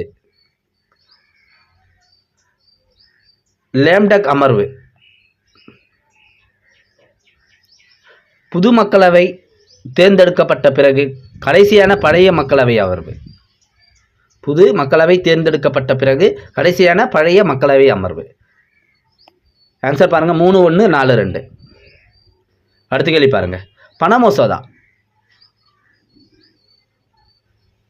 மாநிலங்களவையில் இதை அறிமுகப்படுத்த முடியாது. எஸ், அறிமுகப்படுத்த முடியாது. சரிதான் இது. ஓகேங்களா, அறிமுகப்படுத்த முடியாது. சபாநாயகரால் சான்றளிக்கப்பட வேண்டும். எஸ், இதுவும் சரி. மாநிலங்களவையால் திருத்தப்படலாம். தப்பு. மாநிலங்களவையில் திருத்தப்பட முடியாது. வாக்களிக்கவும் அவங்களுக்கான உரிமை கிடையாது. பண மசோதா என்பது முழுக்க முழுக்க மக்களவையை சார்ந்த ஒரு அதிகாரம். மக்களவையை சார்ந்த அதிகாரம். குடியரசுத் தலைவர் தாமதமின்றி ஒப்புதல் அளிக்க வேண்டும். எஸ், தாமதமின்றி ஒப்புதல் அளிக்க வேண்டும். மாநிலங்களவையில் பண மசோதா பற்றிய அதிகாரம் குறைவு தான். அவங்களால விவாதத்தை மட்டும் தான் பண்ண முடியும். அவங்கள வாக்களிக்க முடியாது, திருத்தவும் முடியாது. ரொம்ப இம்பார்ட்டன்ட் பண மசோதா. அப்போது ஆன்சர் பாருங்கள் 1-2-4 சரி. 1-2-4 சரி. எஸ், மாநிலங்களவையில் இதை அறிமுகப்படுத்த முடியாது. சபாநாயகரால் சான்றளிக்க வேண்டும். குடியரசுத் தலைவர் தாமதமின்றி ஒப்புதல் அளிக்க வேண்டும். மாநிலங்களவையால் திருத்தப்படலாம் என்பது தவறு. 1-2-4 சரி. Option B.